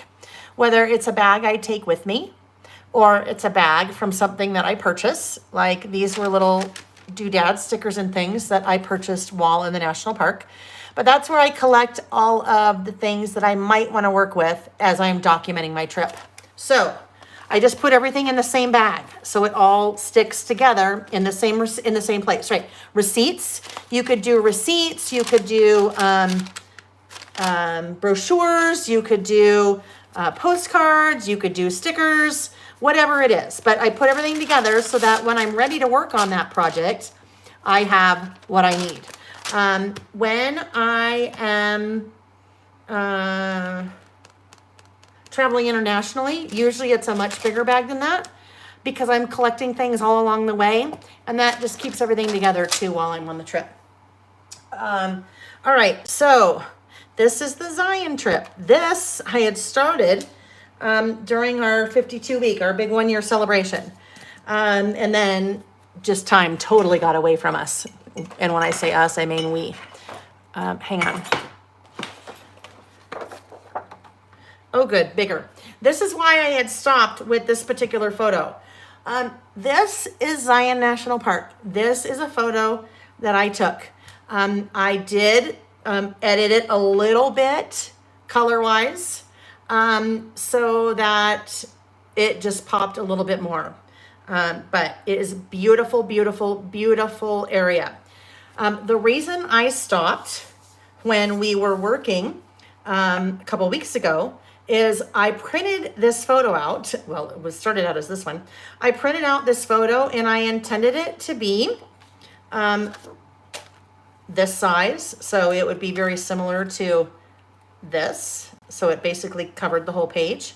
And what I didn't pay attention to was that it changed the scale on me. So I had intended it to print at 100%, but it printed at something less than 100%, which there's nothing wrong with that. That could certainly go there, right? But when it comes to a larger photo, it just to me has a much bigger impact, right?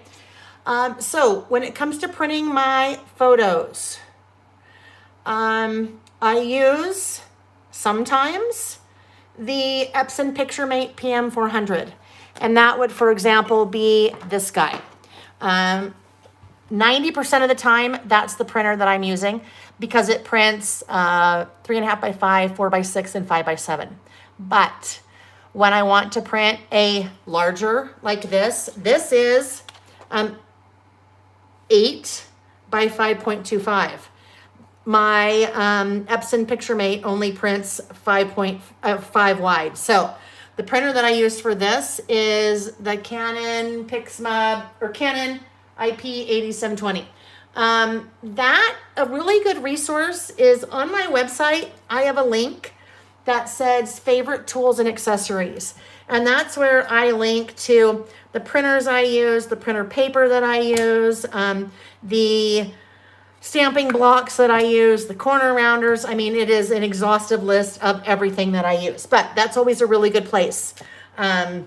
Because generally I don't link that printer in our Traveler's Notebook sessions because it is, I mean, it's just kind of your everyday workhorse printer, but it prints obviously 8.5 by 11, but it's a large format printer. So it prints up to 13 by 19, which sometimes is really nice.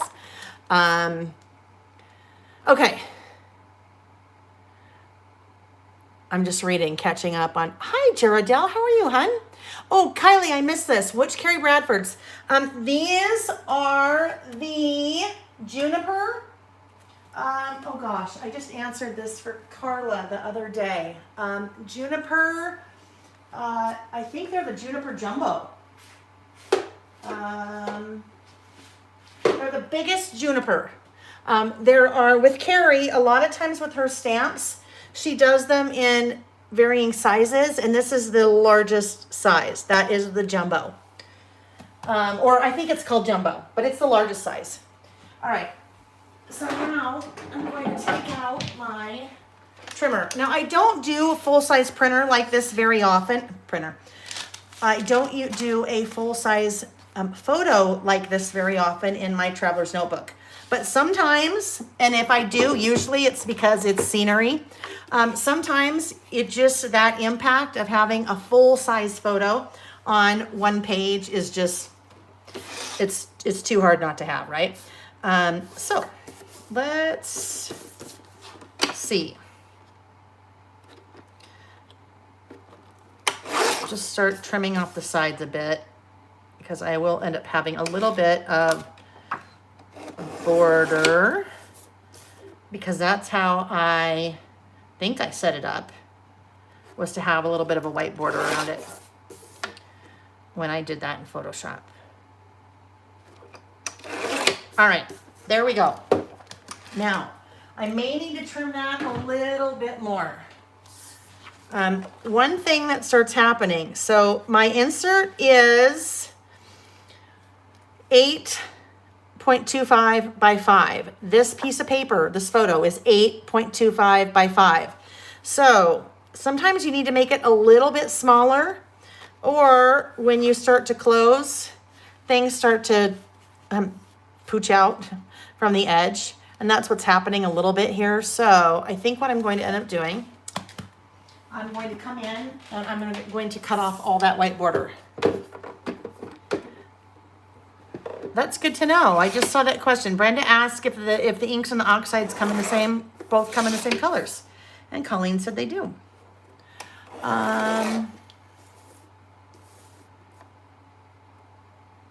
Sarah, what did you miss? Oh, you know, we just did some swatching on inks, talked about some different inks. Really enjoyed the new Salvage Patina color from Tim Holtz. We did some washi swatching. We did a few prizes.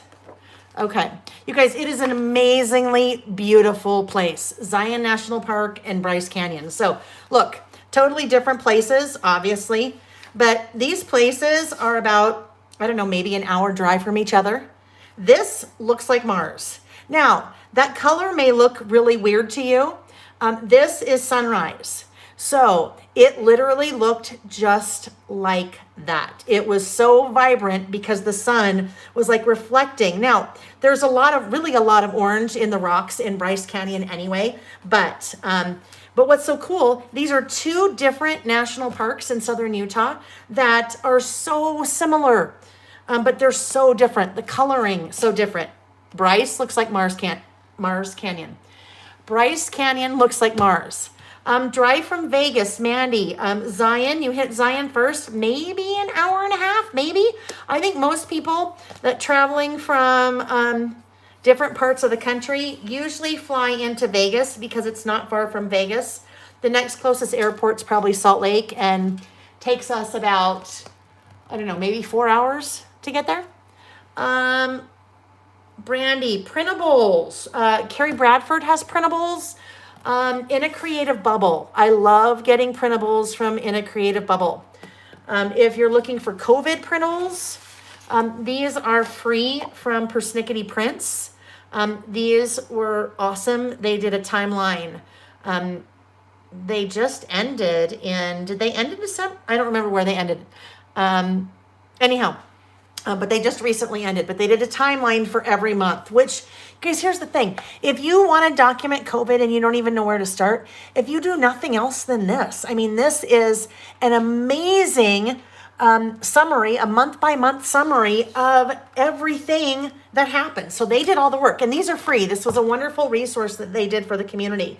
But they pulled out probably the top 10 things, newsworthy things that were happening every month. For example, November 15th of 2020, the U.S. has more than 11 million diagnosed COVID cases.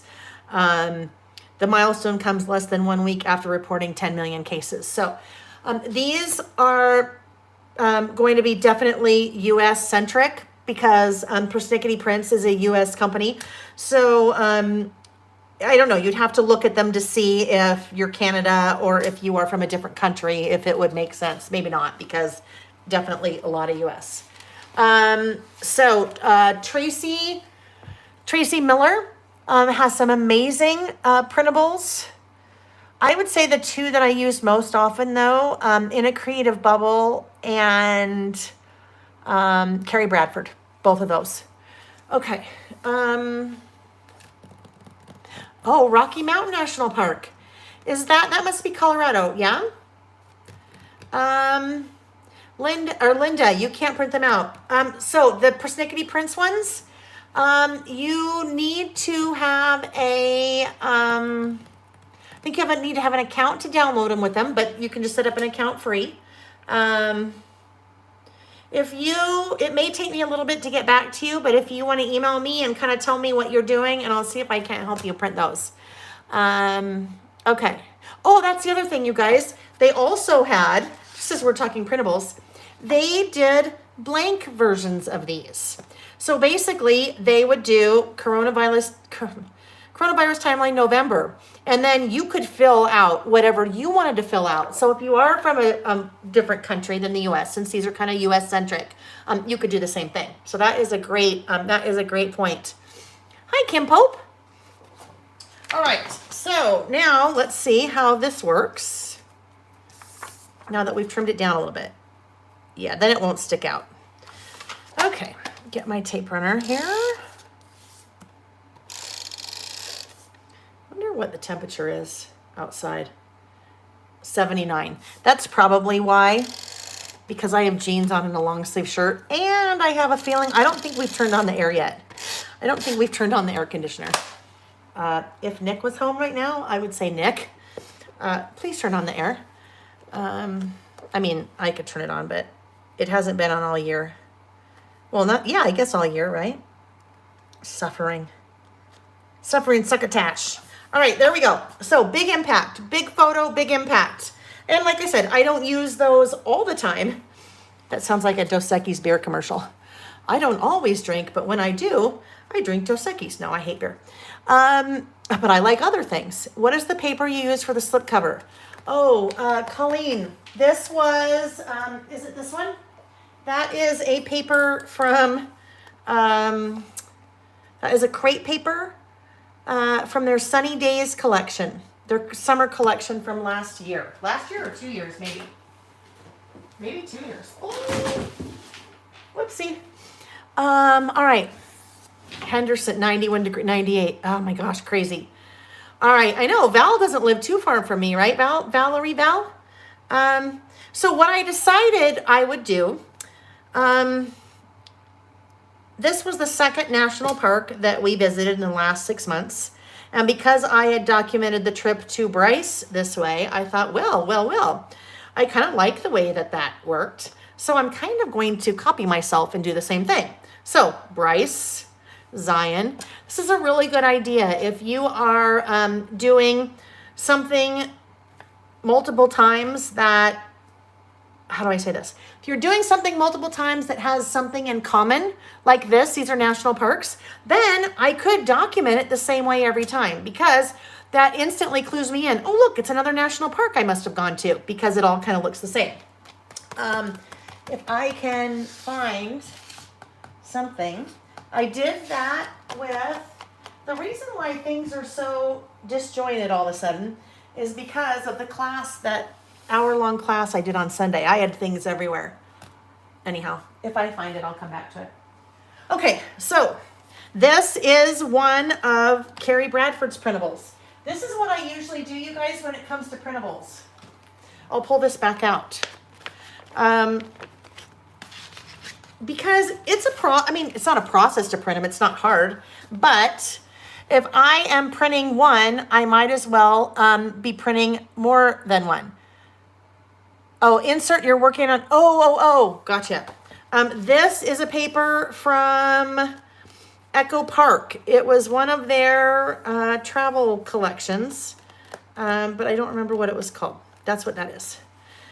So printables, these were from Carrie Bradford, and because I was printing, I thought, well, you know what? I might as well just print them and print a couple blacks. These came in multiple colors, yellow, green, a couple green, so that I had all of these. This for me is a time saver.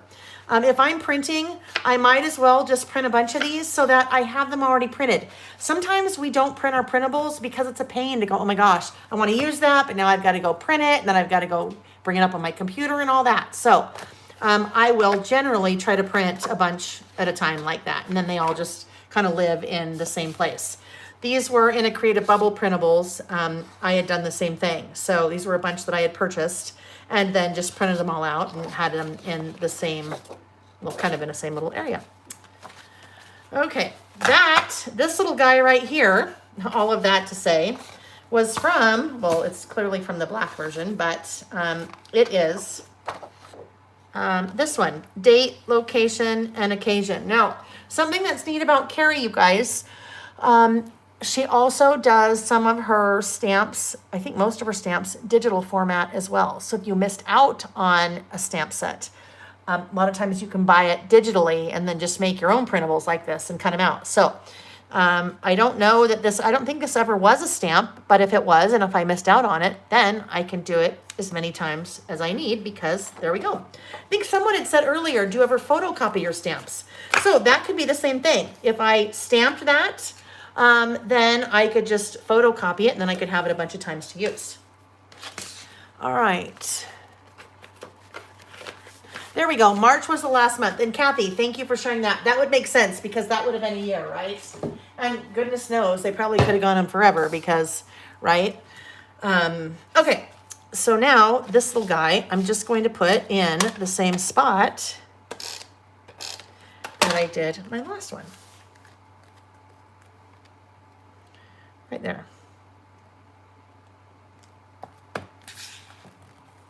Now, there's something, I bet I did. Did you see what was missing? Oh my gosh, sorry. I swallowed the wrong way. Karen, good for you. Your ink swatches are done. That is awesome. All right.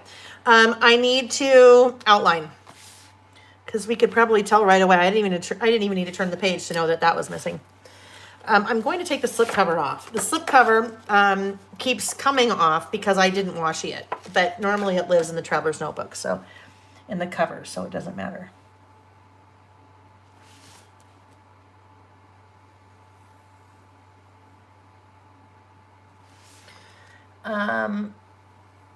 I'll show you another reason, as there's a lot of white here. That just made me think back to something that we were doing earlier today when we were recovering one of our inserts, right? Stitching it back together. Where did the COVID one go now? That I just had, friends. I'm gonna lose my mind. Whoever said I don't know how you're still going, this is what happens. Things that I had like a minute ago, now I have no idea where they went. Where did I put it? My COVID traveler's notebook. Do we see it? No? That's the weirdest thing. So, well, never mind, because if I don't have it to show you, it won't make a lot of sense. So, I'll see if it happens to show its head somewhere. I'll see in a sec, maybe. All right. So there we go. There's a start of my Zion trip, documenting my Zion trip. I do need to go back to my calendar and figure out when that was because I will fill in the date. But then what I thought I would keep doing, it kind of landed on this right side under the paper. No, actually, not those. Thank you though, because it could have been that, right? It was the big buffalo check one, like the really chunky one that I pulled out. Yeah, and it's not like I moved from here, so who knows? All right. As I started thinking about how I wanted to document our trip to Zion, I thought, well, guess what? There was something that I did that I documented, this format that I did for Bryce that I actually really liked the way it turned out. So I got everything ready to do the exact same thing. I would really, really, really one day love to have some kind of motorhome, and that Nick and I travel around the United States and go see all of the national parks, and then get on an airplane and go see some that are not in the continental U.S. But at one point, if we ever do that, I will probably start to do some kind of documenting all of those parks. I just don't know when it will be. So for now, I'm going to have them interspersed or amongst my traveler's notebook when we're traveling. But as we go, if we visit more, and I'm still doing things in traveler's notebooks, because who knows when we'll go to one again, I think I will document all of them the same way, where I'm doing this as the first page, and then this one. So this, let me pull out the pieces for this. This is what I had gotten ready back in March.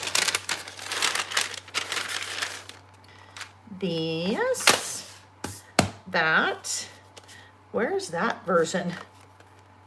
I did the photo, but I don't know.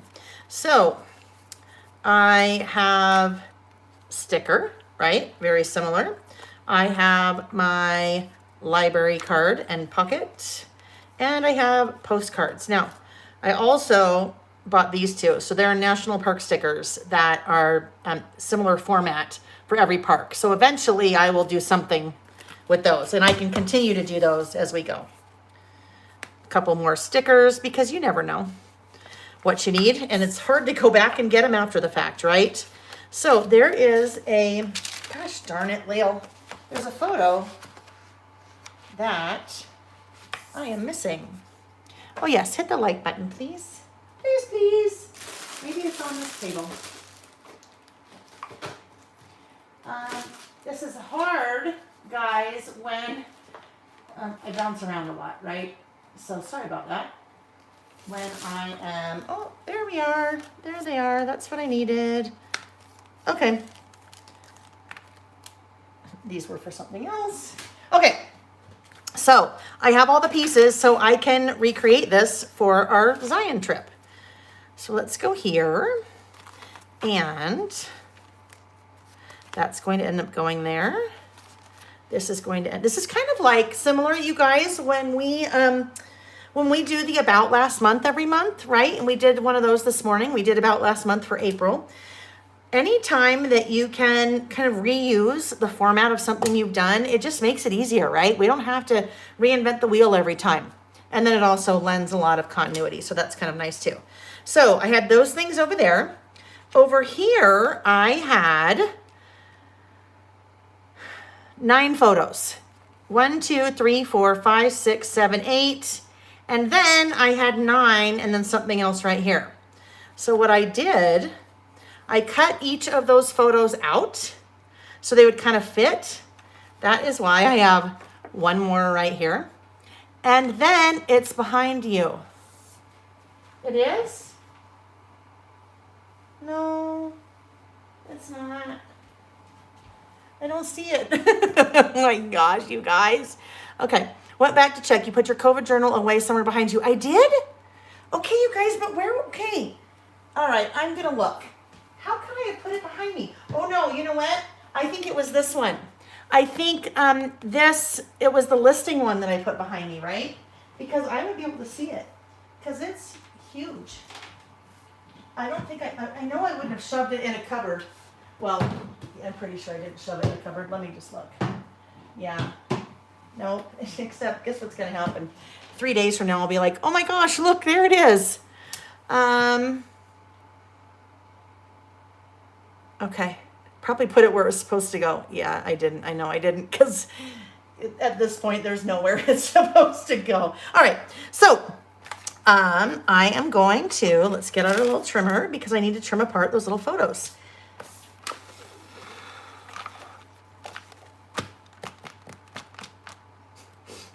Oh, Lil's going to start crying in a minute. Where's the picture? Oh, there it is. Okay. Hee hee. Was it part of the crash? Probably not. I know. Who knows, right? Who knows, friends? I'll do what I did. Oh, there it is. It was what I learned about myself last year. That was on top of it. So here it is. Rewind for a second. What I wanted to talk about was why sometimes you don't want to start off by covering your traveler's notebook. So when I started working on my traveler's notebook for COVID, I thought, oh, you know what I want to do? I want the cover to be kind of plain and kind of stark white. I want a COVID title. And then I put a red cross on there, right? So this is actually the 3rd version of this right here. And I actually need to do a 4th one. Because what happened, I was so excited to start with this cover that the first one got dirty as I was working on it, just because it's what's going to happen, right? The second one got dirty. Now look at this. You can kind of see dirt on it. So I need to, when I'm finished with it, I need to pull this guy off again because I printed it and then put the last one on. As much as, because I'm a start at the beginning kind of person, as much as you might want to do whatever here first, I would wait until the very end, because as you're working on it, just wear and tear on your work surface, your fingers, it's just going to get, it's just going to get a little bit dirty. That's what I was just going to say. Aren't you glad that we waited for that? So I can show you that. You guys are probably like, oh my gosh, I thought it was something big. All right, trimmer comes in. And Brandy. So this is where I am going to point you, Brandy. So Brandy said she couldn't find the COVID timelines on Persnickety. If you, here on my YouTube channel, if you find that COVID flip through video, I have a ton of links on all of the resources for lots of different COVID printables. The link to the Persnickety one is in there. So you should be able to find it by going to that link. That's probably the easiest way for me to point you where to find it. All right, so I'm coming in and cutting all of these guys apart because I want them to be, you guys couldn't find them either. So interesting. I wonder if maybe it's on Persnickety Prints Facebook page. Okay, good. Thank you, Debbie, which I imagine is probably Persnickety Prints. Okay. These are just photos that I took around the park in Zion. And I take lots of photos, right? I take lots of photos. That's the beauty of digital, right? You can take as many photos as you want. You don't have to use them all. You don't have to print any of them. But you can't ever get photos after you've left. Well, actually, that's not even true. You can. You could go to Google and just find other people's photos. But I figure take all the pictures, and then if you don't use them, that's okay. So I cut all those little guys apart, and then I also need to cut this guy too, because I needed 9, and 9 wouldn't fit on a sheet. There is a, I'm sure, canvas template on the Epson Creative Print app that would give me room for more. I just didn't want the photos to get too small because they're already pretty small. All right, just some of these are a little bit off. So we'll just trim this one and then this one. All right. Okay, so there we are. There's my little photos. And I'm going to put my little photos all along here. So this was a, oh, you know, a sign, whatever that's called. Golly Lale. That's a sign. A road sign? I don't know. What is that? And we'll just figure out how we want these to be. That's the same photo as the big one. See? Just really same photo, but I'm in a little bit of a different spot with a different angle. On this one, I think I got really close to the ground, so I was probably squatting down to get a little bit of a different view. Okay. Oh, right. I think somebody said you only pay if they print them. So you could have them print them, or you could print them, and then it's free. When we go, well, we did it in Bryce and we did it in Zion's. We stayed inside of the park, and they have little cabins, like little individual cabins. So we went in early March. I think late February, early March. And so there's still kind of, you know, COVID. And so we were on our own in our own little cabin. And look who I found on one of our hikes. Scatter came with us. Well, not really, but all right. So there are my little photos. And we'll just start adhering those. There is a hike in Zion's called Angel's Landing. Angel's Landing is, well, you could Google it. They call it Angel's Landing because the last, I don't know, is it the last quarter mile of the hike maybe? Is like literally straight up, and there are chains that you hold on to. You're not like mountain climbing, but you are holding on to chains.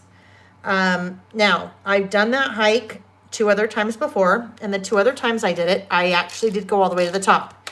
And when you get to the top, there is a landing. And it's pretty spectacular. But we did not go to the top, the last quarter mile, because we'd done it before.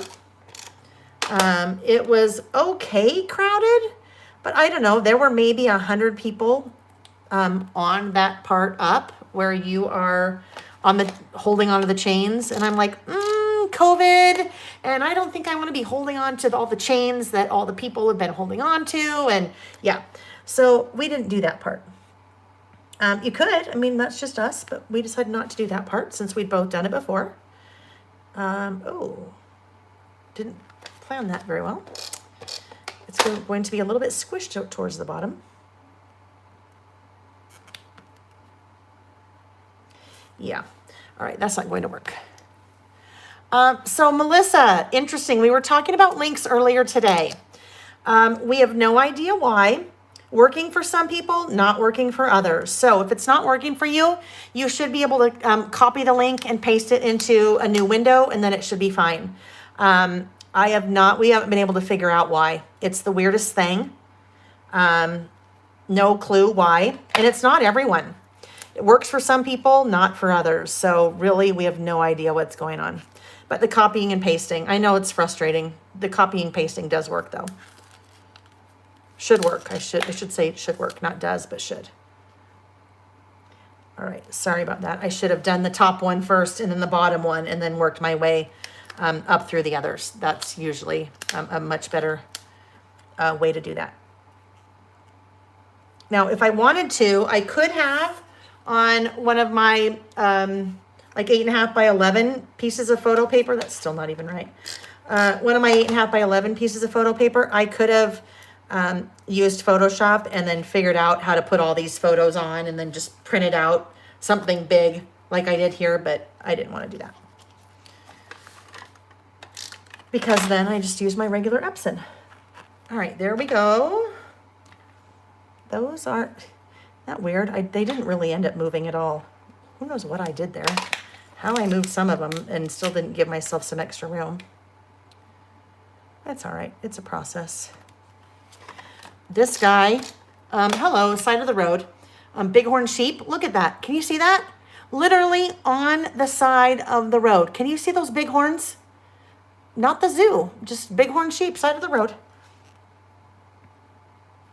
Generally, Nick said, I didn't know this, but he said, my husband said that they are very like skittish. They usually don't like to be around things. So it was weird that it was the side of the road. Now, somewhere in this pile of mess, and I won't look for it now, is something that is pretty cool. And I did this in Bryce when we were in Bryce, so I thought I would show this again. Every national park, if you did not know, has a little station where they have stamps. And the stamps are meant for you to use them. So, for example, right here, that stamp, let me try to get it so you guys can see it.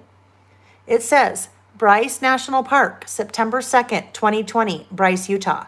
So there is a stamp, and it's a date stamp, and that every day they change the date.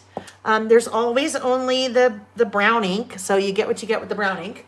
But when I go to National Park, I love to stamp that because that is like, look, you were there.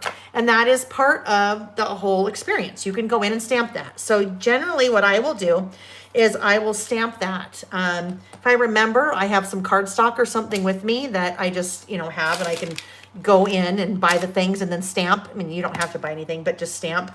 And then bring it home with me so I can use it. So I have this somewhere.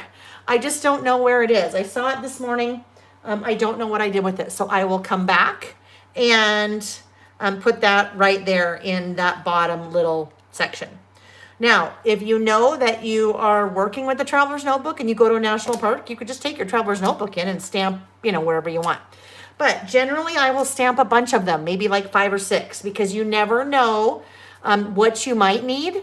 Or how many you might need or where you might want to use it. So again, hard to go back once you've been there. But if you stamp a bunch of times, then you have it in case you need it. Alrighty. So then let's go over to this side. I'm assuming that all the national parks have this type of sticker because Zion had it and Bryce had it. So that's kind of a nice, consistent piece of memorabilia that I can include every time I go to a national park. Then my library card. So my little library card here is nice because I can pop things into there, right? I can pop the card in. I usually do journaling on there. I could do stamping along the top there because that's what I had done before. And then add a little photo there. So let's get these two pieces in. Just big sticker. Let's see, about right under. Okay, I need to pull this more towards me, okay? So I can get a better view. Try to get it centered because once that's down, that is not coming up. It is in. All right. Yes, you can. National Parks books. So the national parks have also little journal kind of things that you could. They have I think a spread for every park, maybe if I remember correctly, and then you could stamp in those as well. I think that's also there's space for these national park stickers in there too, I believe. All right. Sarah, the library cards I have on my website. So if you go to layallbymail.com and search for library card, there's two different packs. There's a plain pack, and then there's also a pack with colored cards. But they're stickers, which is really nice because I just pull off the backing. Well, it's really like they're for library books, right? Or books. If you like to read and you exchange books with friends, then it's good to put those in your books. All right, so then this goes 1, 2, 3, 4, 5 rows from the bottom. 1, 2, 3, 4, 5. I could really put it anywhere, but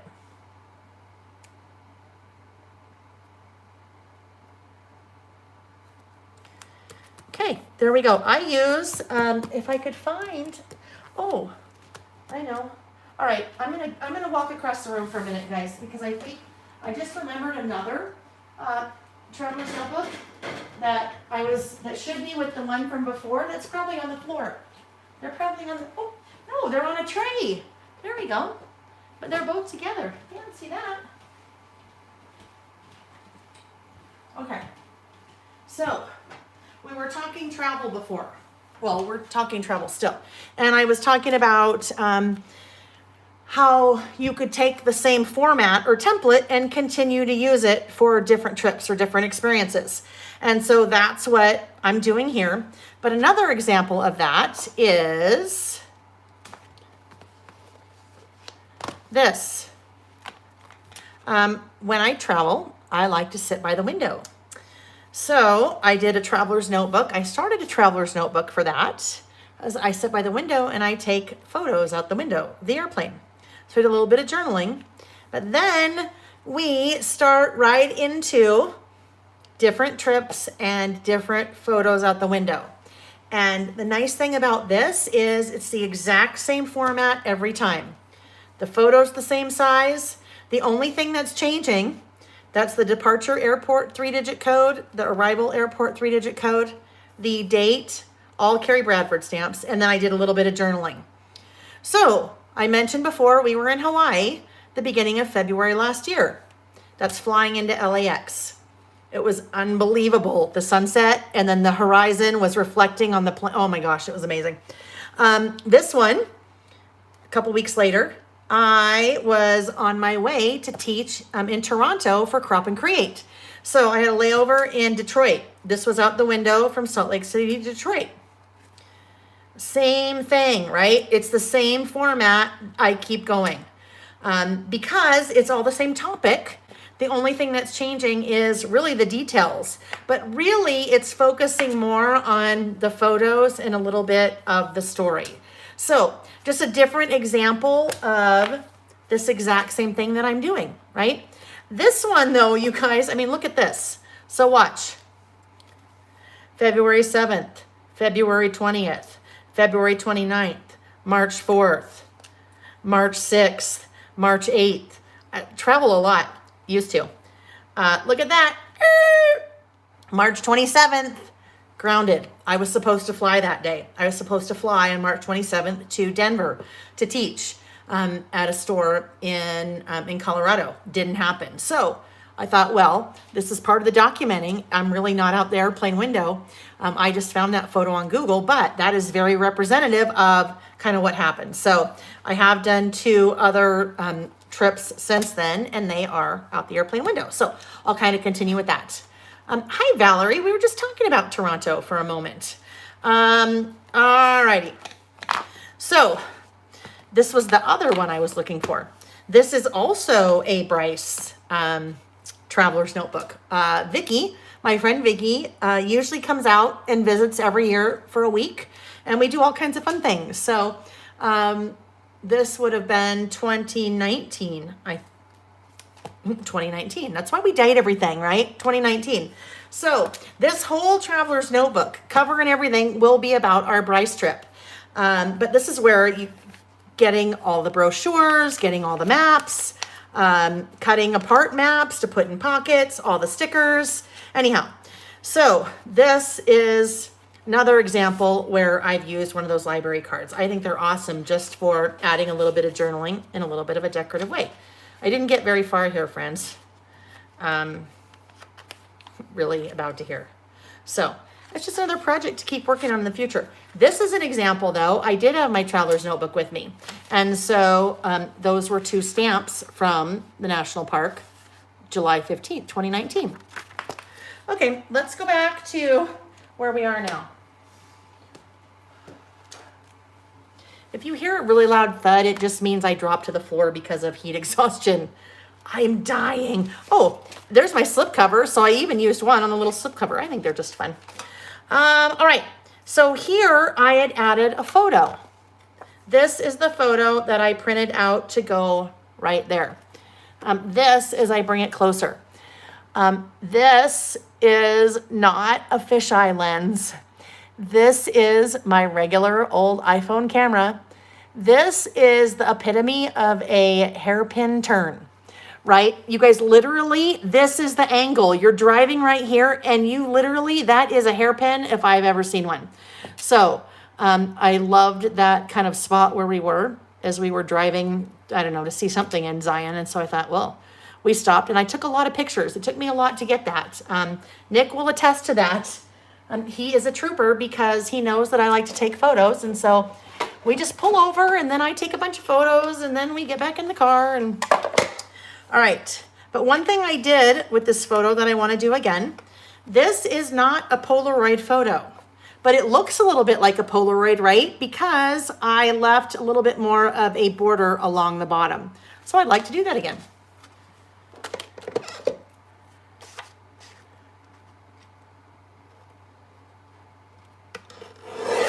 There we go. And since I can, let's just do this. We'll just put this right there. Then that way I don't have to measure. I know exactly where I want to trim it. About right there. I need a big fan. I need someone here like fanning me with the palm frond. All right. Okay, there we go. We'll put that right there. Now, I also, because I do this on everything, I outlined. Well, I outlined, and then I think I decided later I was going to put a photo down, so I won't outline. We'll just pop that little guy right there. Yes, take all the photos. I mean, you're out nothing, especially with digital, if you're using a digital camera or your phone. I mean, take all the photos, then get back to where you're going that night and go through and get rid of all the bad ones, or ones that you think you won't use, right? It's just storage. And especially if you cull through them while you're on a trip. I need a different card than that. That one has some red on it. While you're on a trip, or while you're driving home or flying home or whatever it is, then start weeding through all the photos when you have 800 versions, it looks like, of the same one. But take them all. Take all the photos because you never know what you'll like. You guys, I'm just having, so you can see, I'm just fanning myself for a minute. So just bear with me. I know, Nick needs to get home and take care of me. Yeah, I'm gonna have to take a shower when we're done. It's like that bad. The menopause, the pre-menopause. Okay.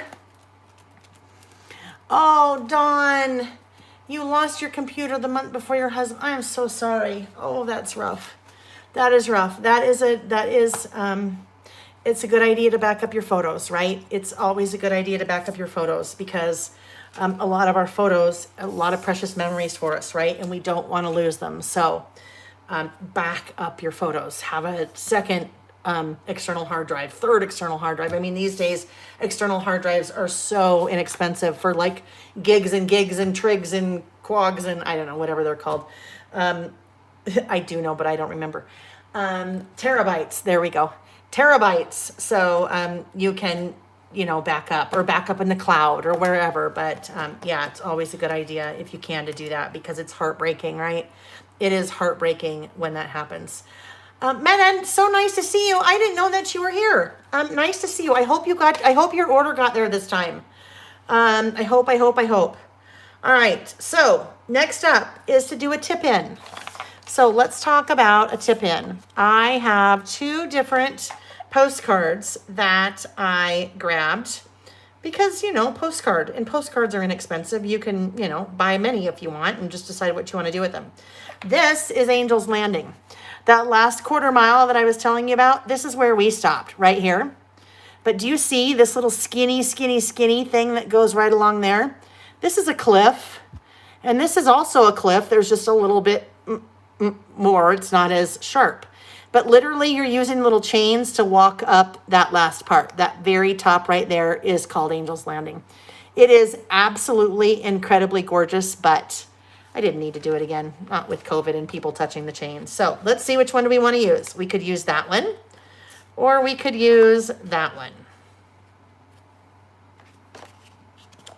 I think I'm going to use this one because this one, it's beautiful. They're both beautiful, but the colors are kind of the same here. So I'm going to use this one.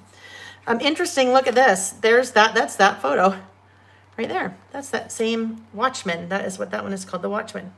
All right. So to do a tip in, Donna, I am not on any hormones and I am going to see a doctor hopefully soon because I need to do it. Crafting Sunshine. It doesn't look like we froze. I think we're still here. So may have been you, if you can still hear, try to refresh. All right. Yes. Beautiful. Any time of year, it is absolutely beautiful time to go. It is southern Utah, which is not far from Vegas, very dry, but very hot in the summertime. So also very crowded in the summertime. So if you can, if you're looking at going to any of the national parks in southern Utah, and you can decide when you want to go, I would say spring or fall if possible. What's really cool, you guys, Carrie lives in Utah and loves to outdoor adventure and go national park hopping like we do. She made the stamp set called Utah's Mighty Five. So love that because I used it a little bit in my Zion one. All right, so for a tip in, this, what I'm going to do is called a tip in, and that's what I did right here.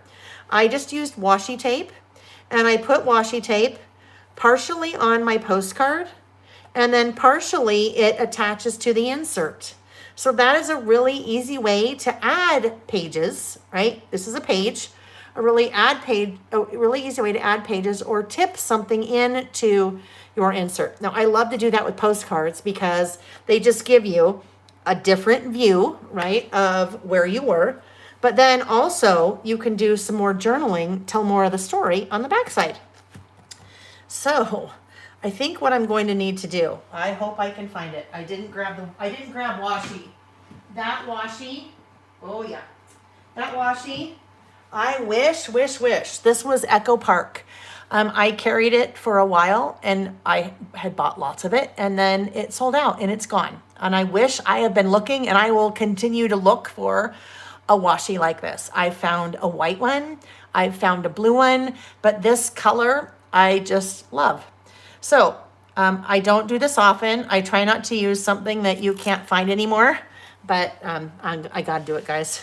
So this is what I'm going to do. I'm going to tip in. So let's come in. Let's take our washi. I want it halfway on my item, my object that I'm tipping in this case, my postcard. You could do this with photos. I mean, you could do this with lots of things. I do tip-ins all the time with lots of different things. But here, so I have, you can see, the washi is partially on the object and partially off. It's like wax on, wax off. Who knows what movie that's from? Wax on, wax off. A little movie trivia. All right, so that I am going to tip in, and I want to use the edge of my object, in this case, the postcard. I want the edge of the postcard. Karate Kid, there you go. Good job, guys. Wax on, wax off. I didn't know if I did that the right way. So that edge, I want to tip in right there. So I'm just going to stick it right in there like that. And then my washi is holding onto the postcard, but then also holding on to the insert. And then I want to come back and do the exact same thing on the back side.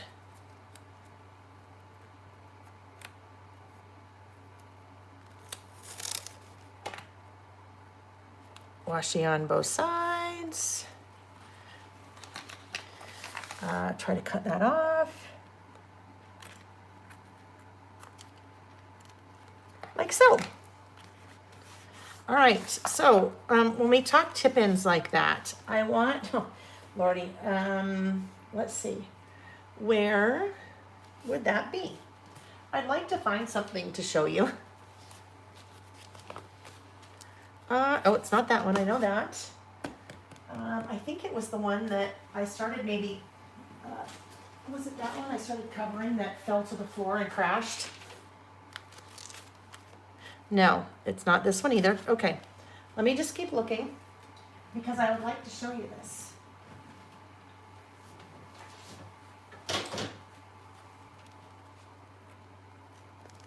Is it this one? No. Oh, come on. Oh, I know why it's not there. Okay, bear with me one more second, friends. Not that one. It's the memory keeping one, which is, no clue. No clue. Well, if I visually come across it, I will find it and pull it out. Anyhow, I had tipped in a transparency. That was kind of cool. So it was printed transparency from In a Creative Bubble. Actually, it wasn't, it was a printable from Creative Bubble that I printed on a transparency and then tipped it in. So you could see words, but you could see the photo underneath it. So that was kind of fun. Alrighty, so I will journal on the back side of this. I will journal on the back side. Oh yes, outlined. That's missing, isn't it? Yeah, that transparency one I did last fall. That was really fun to do. And we just did the exact same way. Oh, guess what? I know what it's in the one that also had the pocket that we made for our favorite Halloween candy. And then I printed off the wrappers of the candy and put them in a pocket and tipped it in. So where the heck would that be?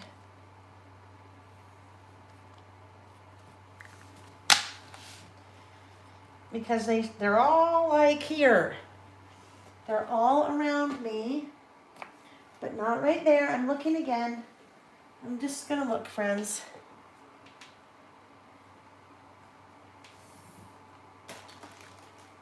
I'm gonna look and then I'll do another prize. Because I think it's time for a prize. I still have things to give away. Oh heavens. It is, I'm gonna take a picture. When we're done, I will take a picture and I will post in the Facebook group so you can see what a mess it is. And then you'll be like, oh, now I understand why she couldn't find anything, right? Oh. Everything just got really disheveled from the class that I taught last weekend. So, where in the heck? Oh wait, is this it? Nope. All right. Well, never mind. Never mind. I'll try not to fixate on that because now it'll bug me, but we'll just keep going because you don't want to watch me look for something for a long time. And if you're new here, just know, yeah, sometimes it happens, right?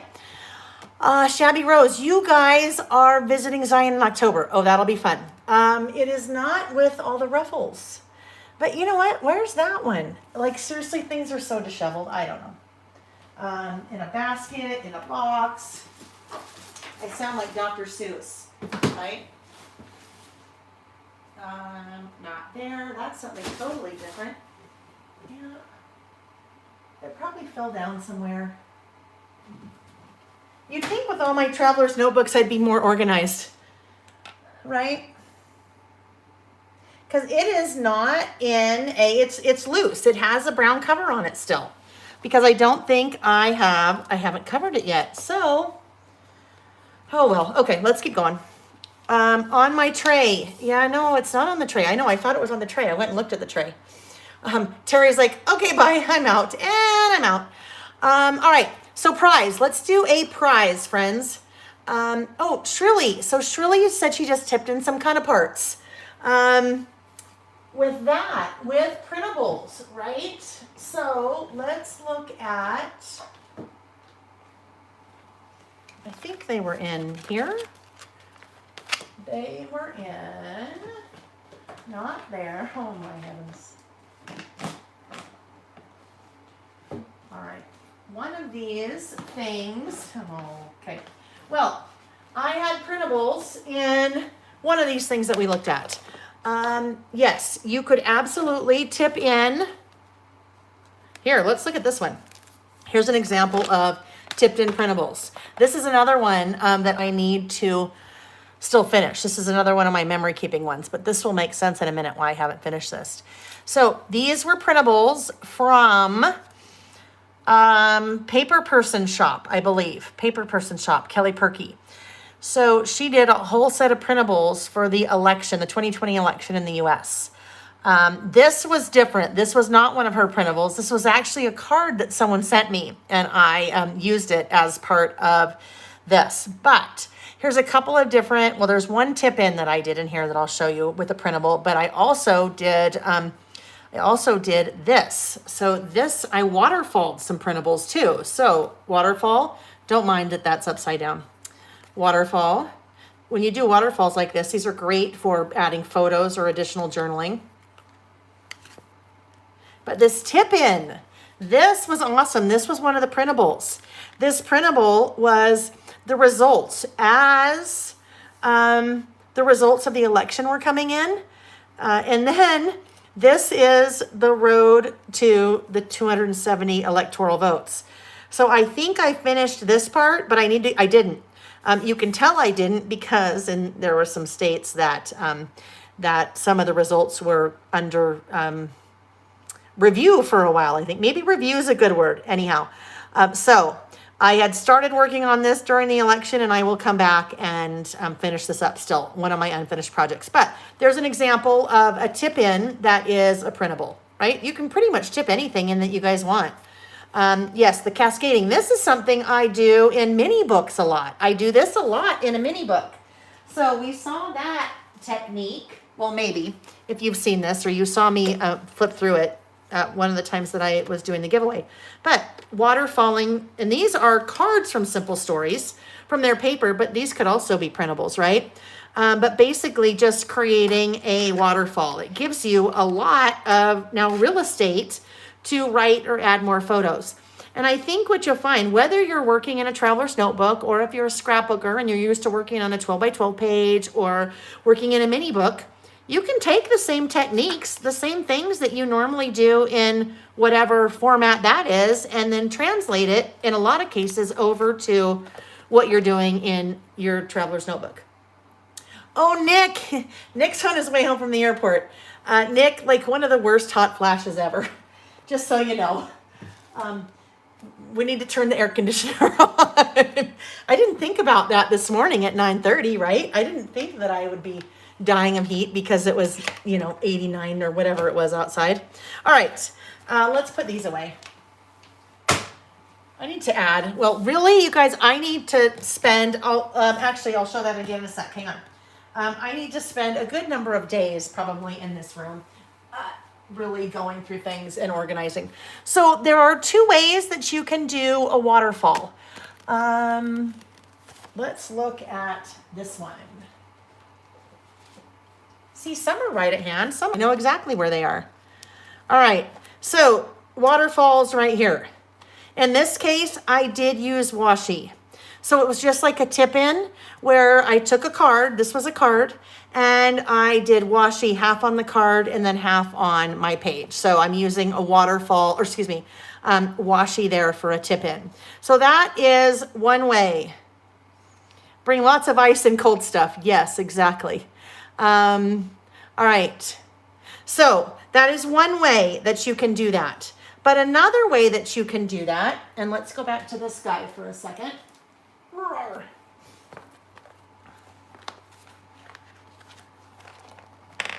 Another way that you can do that. In this case, all I've done, let me take this page out.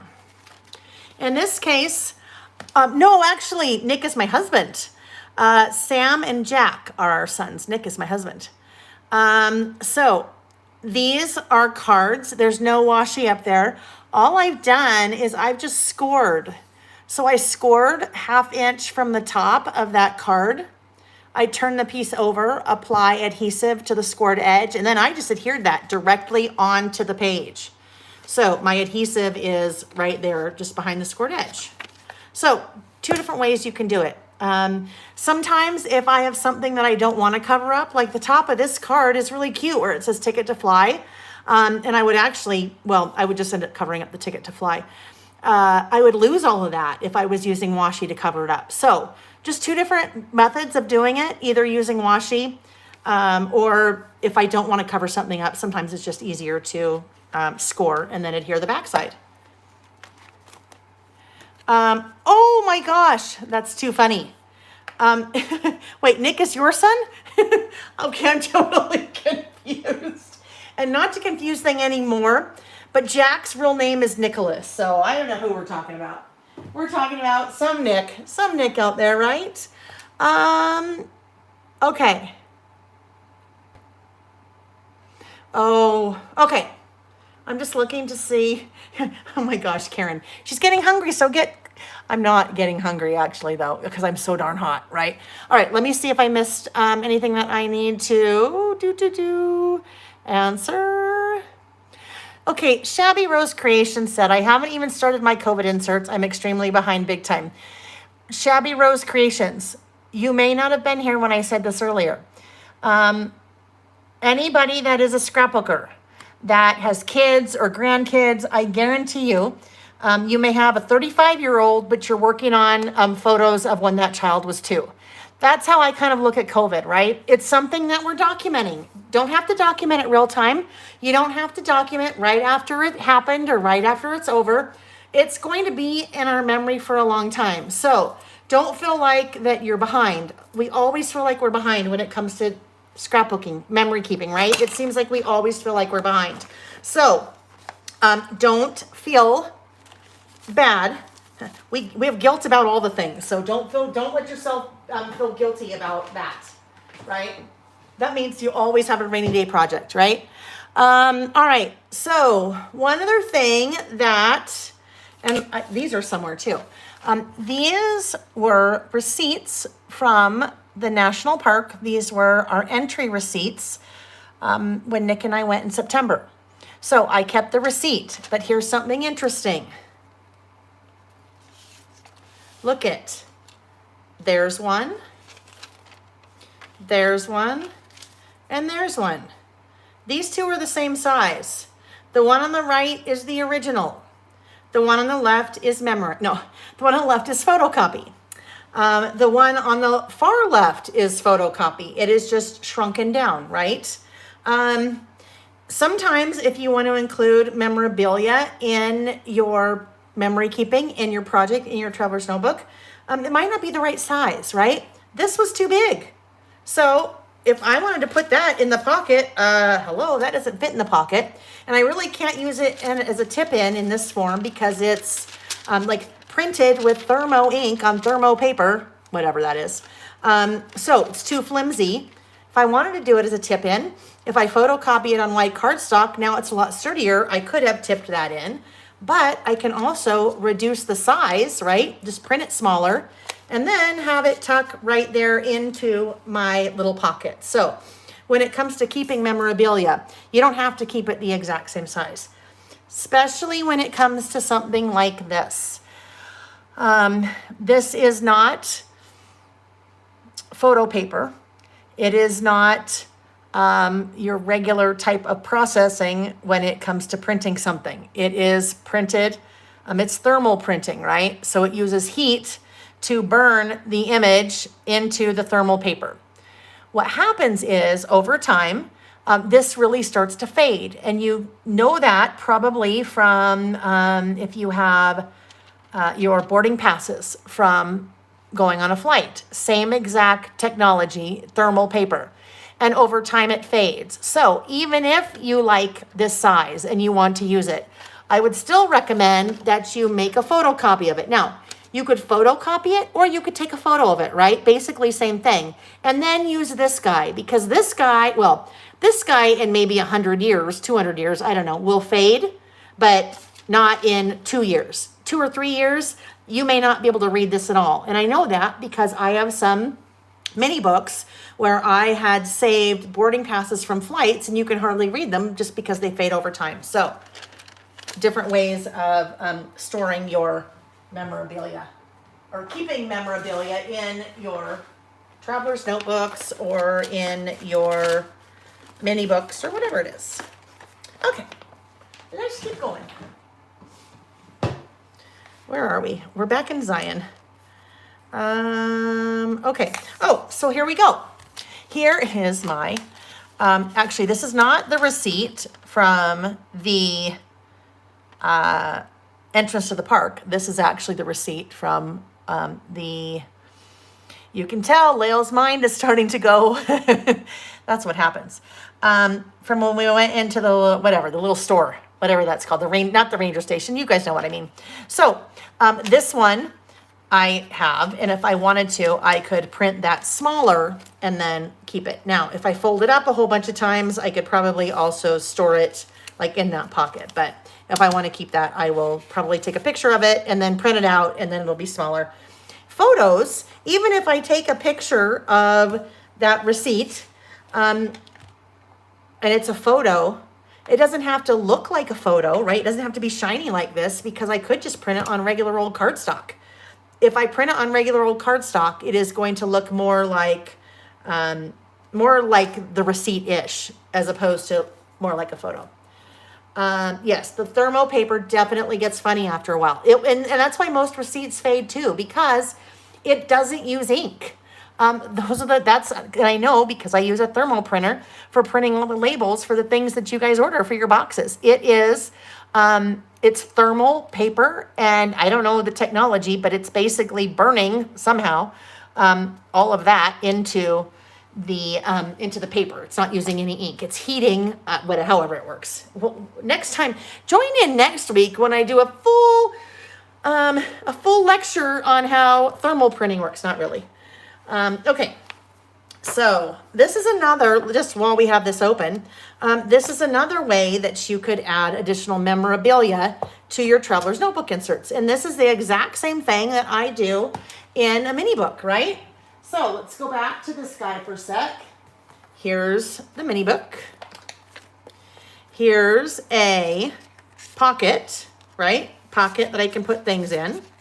And we just make that pocket by taking an additional piece of paper and adhering it, right? So that is exactly what I did here. Here is a piece of paper.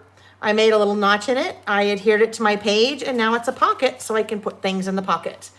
So basically anything, for the most part, I do in a mini book or a scrapbook, I could do in my toddler's notebook, and really vice versa. And I just bring that up for those of you that are scrapbookers that are maybe starting to work with traveler's notebooks and you think, oh my gosh, I don't know what to do. You absolutely know what to do because, sorry, something just fell off the end of the cart. That's that poor notebook that I've been stitching that keeps falling. I know, I could go turn on the AC, take a big swig of lemonade, breathe deep. I know, right? Maybe I will. It'll probably be right about the time that Nick walks in. Okay, so where were we? Oh, yes. Let's see what else I was going to do here. So really at this point, aside from finding where my little stamp is from the park to add right there, I need to do some journaling right there. And I used these Utah's Mighty Five, those stamps from Carrie. I did Wander, Born to Roam right there. I did Wide Open Spaces right there. I did Mind Blown right there. So that's how I will finish this guy up later, because you guys don't want to watch me do the journaling because that's really boring. Actually, though, what I might do, I'll stamp that now. Why not? Why not? Okay. Why not? Because you have to find, Lael, what you did with the stamping blocks that you had just a little hour ago. Okay, when I come back, and I'm still here, I'm just going to the other side of my desk. I thought I saw the stamping blocks over here. Okay, there they are. That's good. We've got that going for us right now. Something just fell on the ground. Okay. My stamping block. Now, what I really would like to have, which I couldn't find earlier either, is my Versamark ink.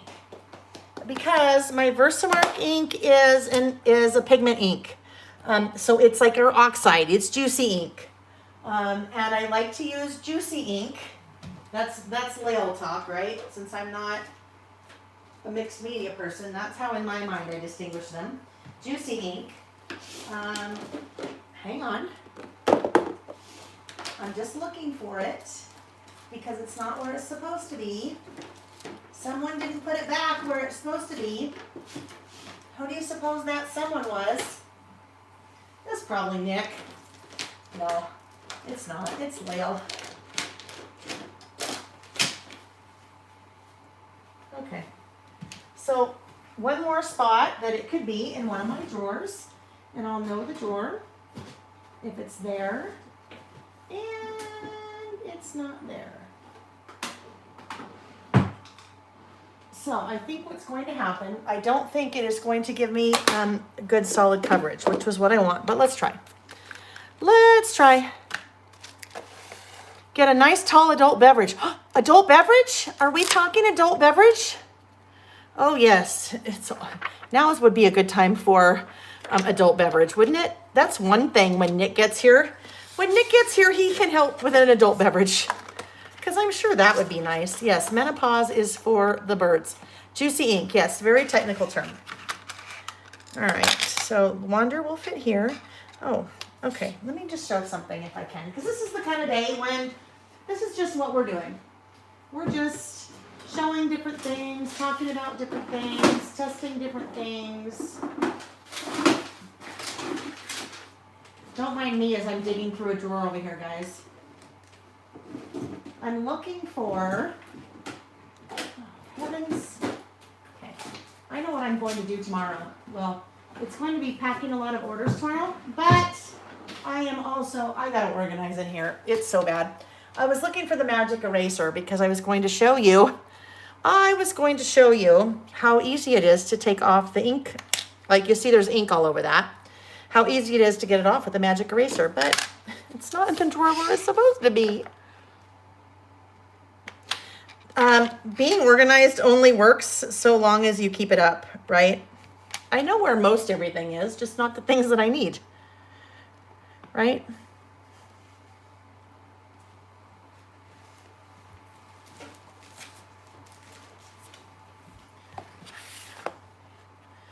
You always, always, always test first, because It's better to test.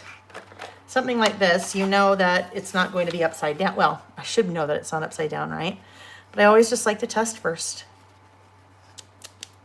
Okay, that's what I was afraid of. On this one, that needs more juice. That needs to be re-inked. So let's try this one. This is usually juicy. We'll see. That's why I need like 3. Nick always wonders, why do you buy multiples of things? That's why, because if I can't find one, then the other one will be right there.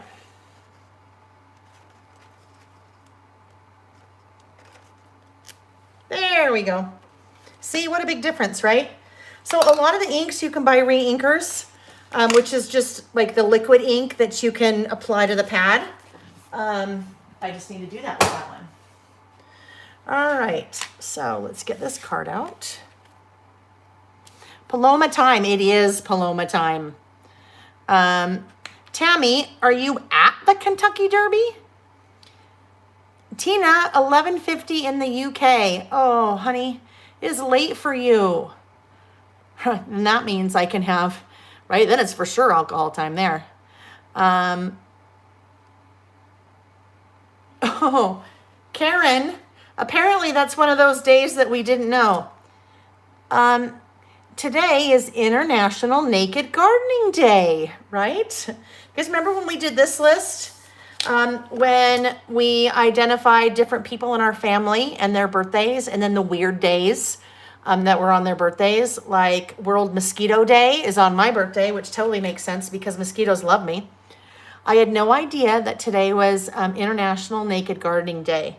And your husband said you should have been doing that instead of inside celebrating International Scrapbook Day. Well, they can easily confused, right? They could totally be easily confused. I mean, International Scrapbooking Day, International Naked Gardening Day, you know, they're almost the same, right? You could probably do them the same at the same time too. Okay, here we go. Boy, I got to bring this back because I can't see.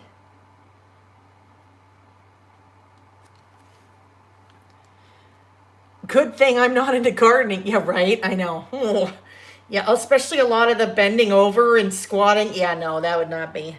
I don't know. Maybe for some people, yeah. I don't look good fully clothed, let alone look good naked gardening. Yeah, I shouldn't say that. I mean, I shouldn't say that about fully clothed. That's not a good thing to say. But definitely would not look good gardening without clothes on. That's funny. Who comes up with these days, right? I'm just coming back in with my little Sharpie just because there was a little bit of, I can see through. I can see some of the white paper showing through, and I don't like that. That's just me, though. Nothing wrong with that. I always say you do you, so if it doesn't bother you, then you wouldn't do this. But I would rather have that be there. Now, all of the things that we're doing too, friends, if traveler's notebooks aren't for you, well, you know what? Just as we talked about, a lot of the techniques that we use in our scrapbooks can be applied to traveler's notebooks. Well, right back at you. So a lot of the things that we're doing here, if traveler's notebooks aren't for you, you could still list in a mini book. You could do memory keeping like this. You could just make it larger, either in a mini book or on a 12 by 12 page. So it's all, it's all the same thing. It all comes from the same place with the same objective, right? Is to tell the story, sometimes with photos, sometimes without, just different medium. All right, so I think, okay, that's still going to have ink on it. I think that is what I will do. I think that's how I will finish this for now. All right, so let's go ahead and clean off. Where's my wipe? Still in here? Does it still have any juice in it? Oh, Kelly. Yeah. To be honest with you, so Kelly said she went all the way through that period of time with 0 hot flashes, tons of migraines instead. Kelly, I would absolutely have the hot flashes over the migraines if I could choose. Unfortunately, I get them both. So that's never fun. That is never fun. But mine aren't, well, I don't know. I don't think mine are hormone related. I think mine are stress related. And so I have them all the time. because I do that to myself. All right, put that back. Put this in here. This little thing that I use, I guess, two different things, probably sort of store my stamps. You have seen me use, possibly, these before. These little 4x4, well, there's really probably 5x5. These little 5x5 envelopes are from scrapbook.com. If you were watching this morning, we were talking about how we might store, where did those go? How we might store, if we were using 12x12 papers in a collection, how we might store those. So this is a larger version of that envelope. This is probably 13x13. So that is where 12x12 things would be. But this is what I love to use for storing my little 4x4 stamps. So I store all of my clip stamps in here. My scattered thought stamps are stored in these little pouches.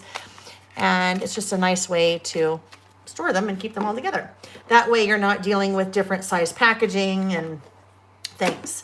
But this guy right here, this is made by Studio Calico. So it is just a clear plastic, like little pocket.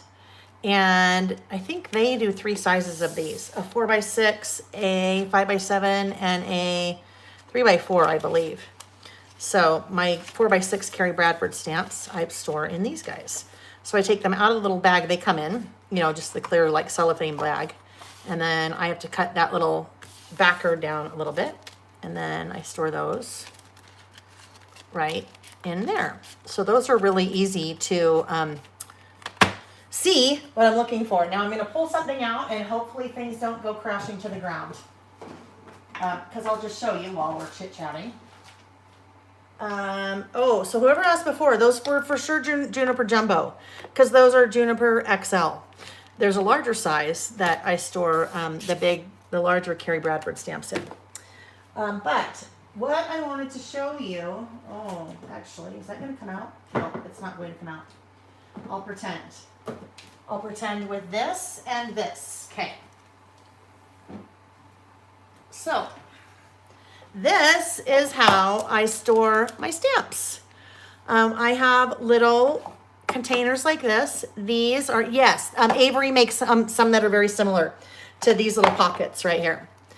So how I store my stamps, and all of the supplies that I use for storing my stamps, I have linked in the description of the video as well, kind of towards the beginning under storage. But these are like little bins that they sell like on Amazon for storing things in a refrigerator.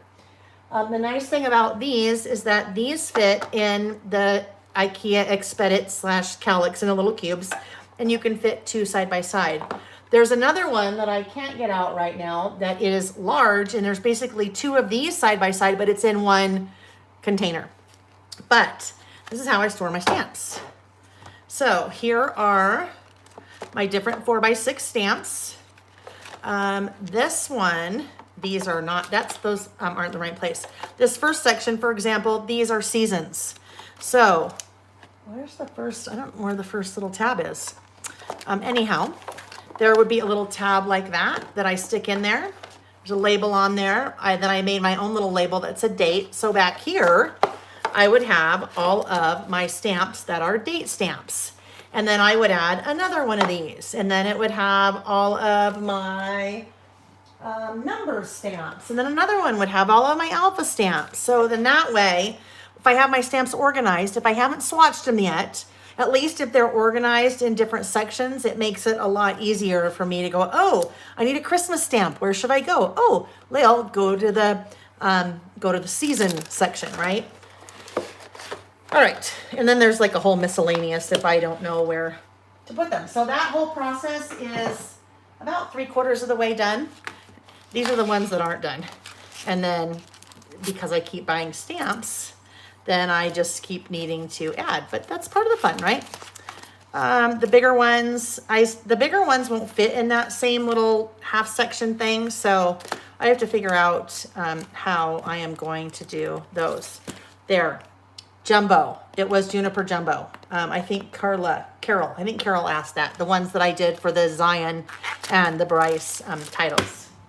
All right, let's put these away. That really needs to be dealt with soon as well. There are a lot of things that need to be dealt with here. Friends, I need to do it. Just need to do it. Okay, let's see. Let me just pick up a few of these things. Jenny does tip-ins, but needs to try a waterfall. Yeah, and you know what's fun? All those things, you can just try it. Play around. Get a traveler's notebook insert.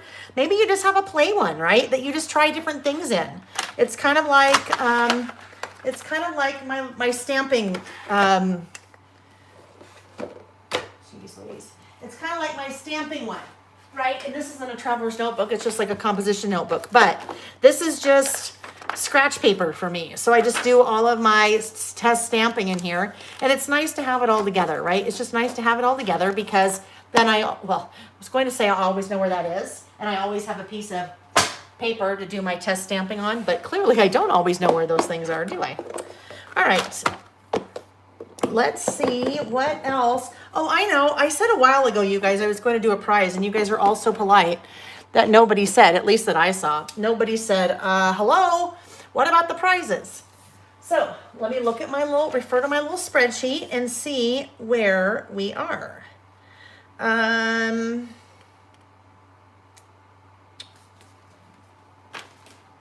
This is where we are.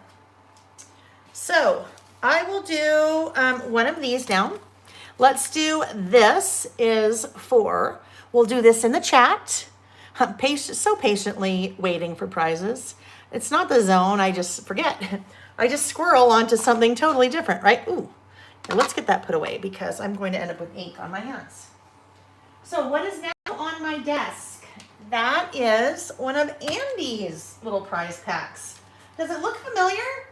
It looks familiar because Andy was doing these and I'm like, oh my gosh, Andy, that's the cutest thing ever.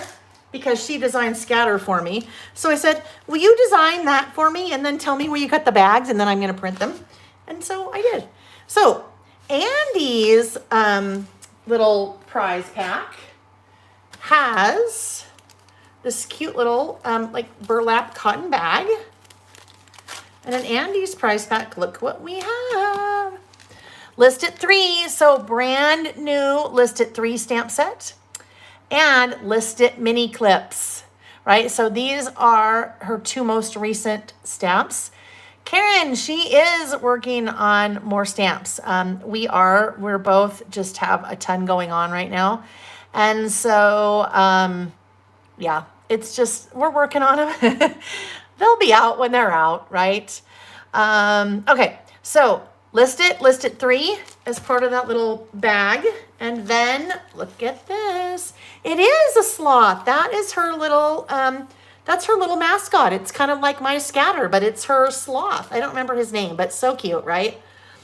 She's an amazing artist. That's her art. Scatter is her art. Once we kind of talked about what I wanted, what I had in mind, but then look at that little sloth pin. Hello, can you see that? It's enamel and it's like glitter sloth. I mean, so cute. All right, so here we go. I have to figure out how to do this one. If there weren't a ton of us and we were in person, I could say pick a number between 1 and 100, but that would be too hard to do. I think what we're just going to do again, friends, is, let's see. Let me ask you something. Let's do this. This will be easy. Tell me the temperature where you are right now. So not inside the house, but outside the house. Kristen, no pre-assigned times with Nick. Nick is out of town. He's actually on his way home from the airport, but he is gone today. So there was no way to do pre-assigned times. It was just going to be too hard for me to try to find him and watch, right? Because you know what happens with me, you guys. 20 minutes later, I'm like, oh yeah, prizes, I forgot. So I'd miss the time every time. So just leave in the chat, temperature. Oh, 80 and in the house. Yeah, it's probably that here. It's probably 80 outside and probably 96 in the house. Yes, leave the temperature. Hi, Debbie, you're just in time for a giveaway. Even though you're not sure what it may be for, just in the comments, in the chat, type in the temperature outside where you are right now. If you don't know how to find that, you should just be able to either on your phone, look at the weather, or just Google it. Say, what's the temperature in Salt Lake or wherever. All right, friends, so let's let that go for a little bit, and then I will just do my random scroll in the chat, and I will, wherever my finger stops, that is who wins. All right, so let's go to, while we're waiting for that for a few minutes, let's go to, there were some lists that I wanted to finish up, but I'm not sure now that I have all of these out. This was memory keeping. I think what happens, now that I think about it, with some of my things, I probably stop because in some cases I need to do the boring part, which is the journaling part. I mean, that's, that's not really the journaling part. I mean, the boring part, but it is, right? So I know what goes here. Where did I lose them? They were those little black die cut words that you may have seen floating around somewhere.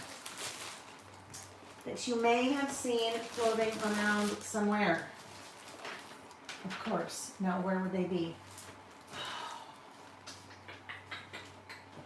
I tell you, one of these days when I hit it big, I'm going to have an assistant, and my assistant is just going to be right next to me the whole time. And I'm going to say, hey, assistant, he or she, I need this. And assistant's going to be, you got it, boss. They won't call me boss. They'll just say, hey, you bet. And they'll know exactly where it is because they'll be awesome. They won't be scattered like me. So I don't know what I did with those things. It's going to make me sad because they were just here. Because I remember they got in my way. Oh, sorry, there's my hair. As I'm just leaning over, looking for all the things on the tray. I know everything's on the tray, right? Are they on the tray? They're not. All right, if we were all in person, then someone would tell a joke and we would start talking about something and then I would get distracted and stop looking. But I'm still looking, so bear with me. Those were part of what I needed for this one to finish. Oh, there they are. Okay, good. They were right where I left them on the table. There's actually, I had to bring in a card table in here to put a lot of things on top. Hey, better than bending over naked in a garden. Yeah, you're so right. Okay, yes, you know what? Anyone, you just come right on down. Is 84 still a good number? I don't remember what that is. Was that the number?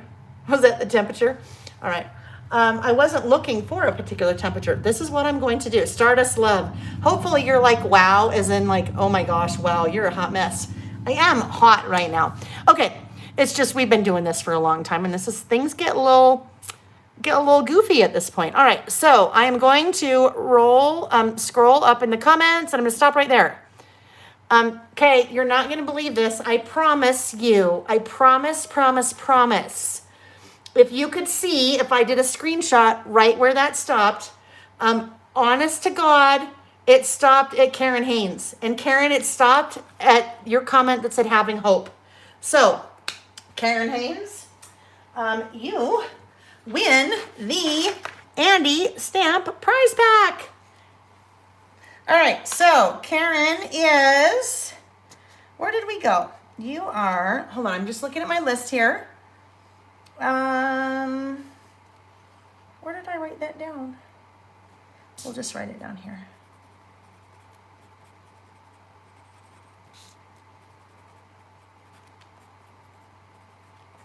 All right, so while we're doing a prize, we will do another prize.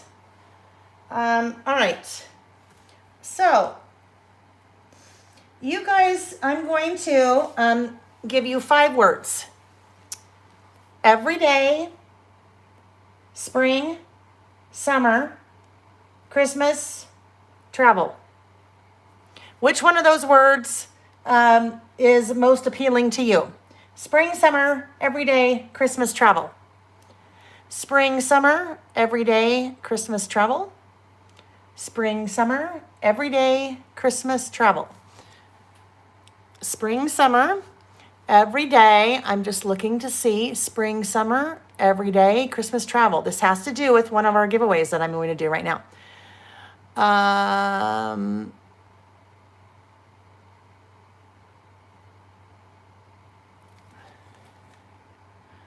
Looking. Of course, there's about even of all of them.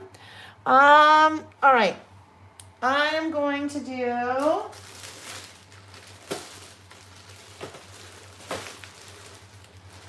Let's try summer. Now, this could be a little bit dangerous because these could be gone. So, if it's gone, then whoever wins this will just end up with another one. This is one of the bundles that I put together for National Scrapbook Day. This is a summer themed bundle. So it has 12 by 12 sticker sheets, 12 by 12 chipboard, probably 30, I think this one has 30 12 by 12 papers that are all summer themed, 2 6 by 12 sheets of summer thickers, summer washi, summer enamel dots. Anyhow, this is one of the bundles that is on my website for today, for National Scrapbook Day. So this is one of the prizes that is also for one of the giveaways. This one we will do in the comment section after the fact. So not in the chat. This one will be in the comment section after the fact. This one is like over 2 pounds of, 2 pounds, I think, I don't remember, of goodness. So this one will be after the fact. So after we're done today, you'll go back to this video and you'll leave a comment. Not in the chat, but you'll leave a comment on the video after the fact. This one, I will just have you tell me in the comment what your favorite thing is about summer. And this will be another random one that I will draw before our session next Saturday, and I will announce next Saturday. Those other words that I threw out there, summer, travel, everyday, and Christmas, there are also bundles for those. Okay, so let me just write this one down that I did spring.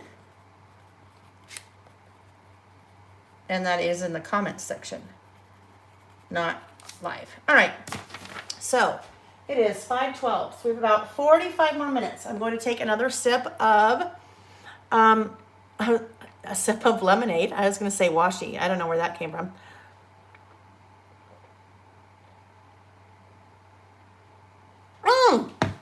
Oh my gosh. I wrote down spring. Holy cow. Summer. See, really? Totally not. My mind is about toast. Because clearly, I just said summer and wrote down spring. Thank you, Karen. All right. Favorite thing about summer. You guys can mention your favorite thing about summer here. But the giveaway is going to happen after the fact. So make sure you go back to the video after and leave a comment. I know, Kim, it's been all day. I know. How have you done your all day without me is really the question. Let's be honest. It's not how I did it without you. It's how you did your day without me. Right? Just kidding. All right. So this is another list that I had started last, it was on our 1-year celebration back in March. These are words that I cut out. These were Carrie Bradford words. This was that I cut on my silhouette.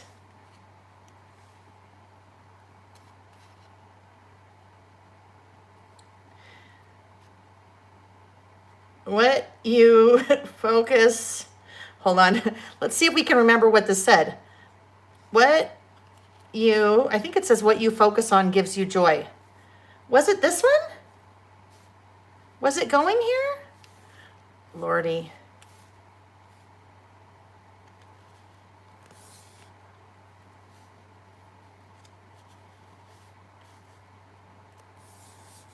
What you focus on gives joy. I don't think it goes here, friends. Focus on what, oh my heavens. You guys. The person before that said, wow, this would be a wow moment. Like, wow. Wow. I'm so tired. Oh, Lordy, you guys, that was so bad. That was so bad. I can't even believe it. I can't even believe it. Focus on what gives you joy. Yeah, that's why it didn't fit before. I'm like, this is really weird. It really doesn't even come close to fitting. That's really weird. Gives you joy. There we go. All right, so what I don't remember, I don't know, I think I wanted this to go here. Focus on what gives you joy. Was that what was going to go here? Was it for another list? This is why. Was it over here? Focus on what gives you joy? I think it was here. All right, so this is when you probably should make notes with what you're doing, right? If you don't finish. All right, so cut those out of black cardstock, and I cut them. This was a Carrie Bradford. Carrie does a lot of things, right? She does printables, she does stamps, she does cut files for your silhouette or your Cricut. I think you can use them on your Cricut. But this was a quote that I had used a couple times in the past in my traveler's notebook. I am getting out my little glue pen. So glue pens. There are two that I use primarily, and they're the same but different. This one has a fine tip. So do you see all those little dots? I don't know if you can see those little dots. Right now they are blue. While they are blue, they are temporary. So if I were to put this down when all those dots are blue, theoretically I could pull it back up. Once they start to go clear, now it will be permanent. That's why it's called a two-way glue pen. So I have two different versions of these. This is when your tweezers also really help. I have two different versions of these. I have that fine tip, right? The tip. And then I have a chisel tip. So it's very similar to this one, but chisel tip, fine tip. The chisel tip I use a lot for my die cuts because sometimes you just can't really get into like a little part of a die cut with your tape runner. Let's see if there's something in here. These probably won't have something like that, but I'll look. These are the Heidi Swap Carefree die cuts that I had started. Everything here, washi, tag, paper is from the Carefree collection. But so sometimes with one of your die cuts like this, well, let's see. Let's say this little part, the back of this cactus, right? If I am adhering that in my traveler's notebook, I can put adhesive right here, but it's kind of hard for me to get my tape runner in those little parts. And I want those to stick. I don't want them to lift. That is where I would use my chisel tip glue pen, right? Because I can just go in and make some glue and then it will stick. The fine tip is what I use for really small things like this.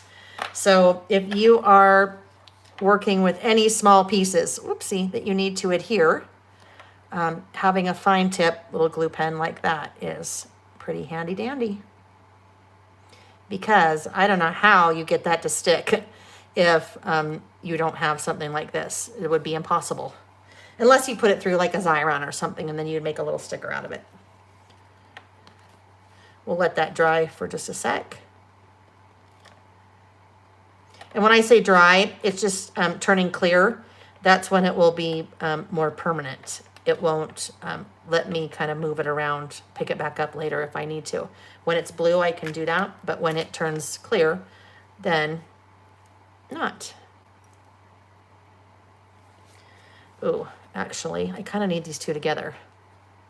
I need another hand because I need to know where to put the on.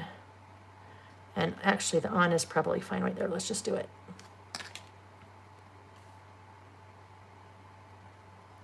Yeah. So there's two different ways I could have done this. Oopsie. I could have, hang on, I need to get a little tool. This little gummy eraser. So I don't know if you can see it right there, but there's kind of some muck. It was just a little bit of the glue. And so if I use that little gummy eraser, it's not really an eraser, but it picks up that little glue. All right. So there were two ways I could have done something like this. Clearly I could have just written it or done stickers, so that's not one of the ways, right? But I could have taken this and I could have printed it out on a piece of white cardstock and then just adhered it right to my page, right? I could have done that. Well, or I could have done it this way. Or if I was really cool, I would have one of those really cool, I would know how to write with a really cool Tombow brush marker, and I could just draw that, but that is not me. This is actually Carrie's handwriting.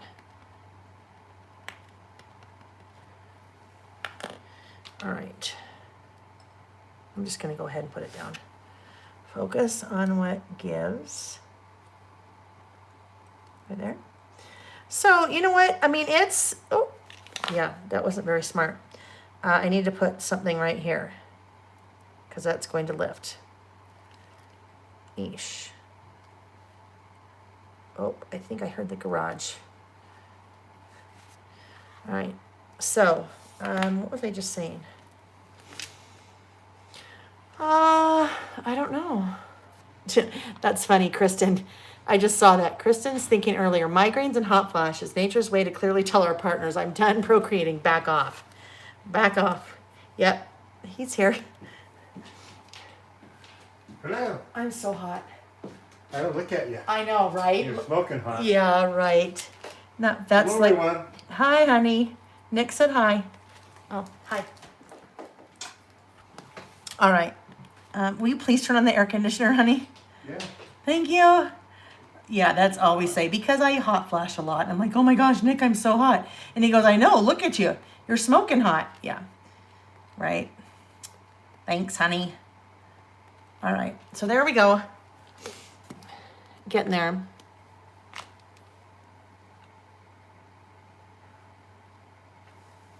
Oh, Pam, thanks for joining. Thanks for joining. I know, you guys, it's been a long day, right? So you've come and gone, and you never have to feel like you have to say goodbye. I mean, it's nice when you do. If I see it. Sometimes I don't see it, though, so don't feel bad if I don't say anything. It's just I didn't see it. This washi right here, I love. That's part of the Carefree washi. Isn't that cool, that strip with all those numbers? And it's vertical. You don't often see, you know, if you see something like that, you usually see it horizontal. So it's kind of fun that it's vertical. I think that guy will just tuck right in there. This is why, now today, well, at this latter part of our day, we're just playing catch up. So that's what I'm doing. I am catching up on some of my lists that I didn't finish. And that is why I didn't finish this particular one when we did our 1 year celebration because, oh gosh, I so overscheduled us that day. You never know, right? I so overscheduled us. So basically it was like, okay, get this one started and then move on. I definitely didn't have time during that day to take to do this. So I have a question. Those of you that are still around and you are in the chat, I would love your feedback. I use a sponge dipped in glue. Oh, cool. That's interesting, Jackie. That would totally work. Maybe, yeah, I'll have to try that. Yeah, we've had your hot, hot, hot wife all day. Yes. That little piece I just need to glue. All right. What was I just going to say? I don't remember. I was going to say something. I was just going to say something. It is a little skinny. That was me, the skinny doing that. It's cut it weird. So it's not that really. I just cut it weird. Okay, focus on what gives you joy. There we go. I think I will do, we need little dot on the I and a dot on the J. My dot marker comes in handy for that, doesn't it? And I'm going to put that right there. Oh yes, the feedback. Yes, thank you. What I was going to ask was, normally we do 3 lists, right? We've been doing 3 lists for a long time. What would you think if every once in a while we also did ketchup? Not like your favorite condiment, like ketchup. maybe once a month, we had maybe one new list and then played catch up for the rest of the time to work on some lists that we didn't get finished. Now that may just be a me thing because I don't finish a lot sometimes. So just as you think about it, if you have feedback or input to that, I would love to know. All right, so focus on what gives you joy. These were I was making a list of my favorite outdoor adventures. What's interesting, and then this is the kind of thing, you guys, sometimes you ask a question, and it's kind of a question that some people would not tell you no to. So I asked you, and if you're like, yeah, I don't really like that, I don't really think I would be around for that, that's okay to say that too, right? That's okay to say that too. Favorite outdoor adventures. Oh, where are those? New. There's new. Well, new. I've had them for a while. I just forgot to add them to the website. So these guys I thought would be fun to use. These are the Carefree definition stickers. So let's see what we might be able to use down in here maybe. Let's see. Well, brave, share, miraculous. Today's awesome. Today, daring, adventurous. Adventurous could kind of work somewhere in here. But I'm not sure where yet. So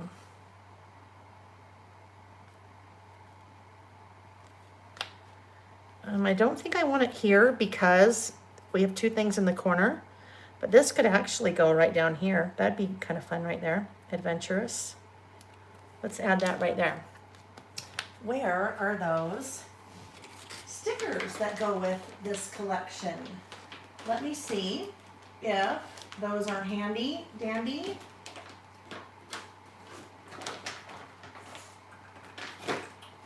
I'm still here. I'm just digging. I am digging and looking to see where those would be because they should be in a little container. They should be in one of my little pouches with the other stuff from the collection. And I'm not even seeing the pouch for that.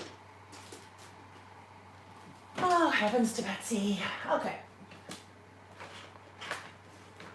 Still looking. Still looking. This is what happens when some things get put away and some don't. There? No? All right. Well, there are some 6x12 stickers that I'm sure would look really nice on here. Let's go look at the die cuts. Ooh, okay. These are the die cuts from the collection, Carefree. So I need, oh, nope. Up to date, I know, right? No such thing as up to date. Jenny, I love that her stamps have been a game changer. I love them too. I think they're fabulous. I think they're so much fun. All right, so just looking through die cuts, document. I don't know. No, I need some icons. And so some of these things would have been cool if I had put them like back behind. Like this probably could stick in here. Let me see if I can lift that. Goodness, what in the world did I use to adhere that? That's like some good stuff. Just the tape runner, but boy, that's really sticky. Because if I took this little palm frond that I wish someone was fronting me with, I don't know, whatever, that didn't sound right. Never mind that. Oh my gosh. Never mind. Okay, let's just put that there. Lael gets punchy, you guys. You normally don't experience the 8 hours worth of Lael punchiness. So this is what happens. This is what happens when I teach in person. Because usually when I teach in person, I will go to a store or an event, but I will teach. When I go to a store, I usually teach one class on Friday night, 2 or 3 3-hour back-to-backs on Saturday, and then even sometimes one on Sundays. So towards the end, Lael gets really punchy. Patty, you personally would love to see Nick Concar teach a list. I've told him that a couple times. I told him I thought that would be a lot of fun, since he, a lot of times on social media, likes to claim that he comes up with all the list topics. So I told him, well, guess what? Then you really should do it. And then he's like, I'm not going to do that. Although I did get him to do a list. In a minute, maybe I'll pull that one out. So there was something. Oh, I know. I saw a comment a little while ago and someone said, how do you come up with your list topics? It's a really good question. They're all over the board. Some of them I come up with. Some of them Nick and I will just chat about, and he'll be like, hey, this would be a fun one. And I do that. Sometimes you guys suggest them. Sometimes you email me and say, hey, this would be a really fun list. And sometimes I'll find them online. Like I was on Facebook. There's been a couple times that I was on Facebook and saw people post things and thought that would be a great list. Most recently, one of the ones that we did last week, the Stores That Age Me list. That was a list that I have no idea where it is. Surprise, surprise. Oh, maybe right here. Oh, you guys are all going to laugh. This is the one I was looking for a while ago. This is insane. The list topic that I, Stores That Age Me. That is one that I found on Facebook. Whoo! Come back, Lael, come back. All right, now I'm going to totally jump around because this is the one that I was trying to explain before. This is a listing one. Oh, I don't think it has. Hang on.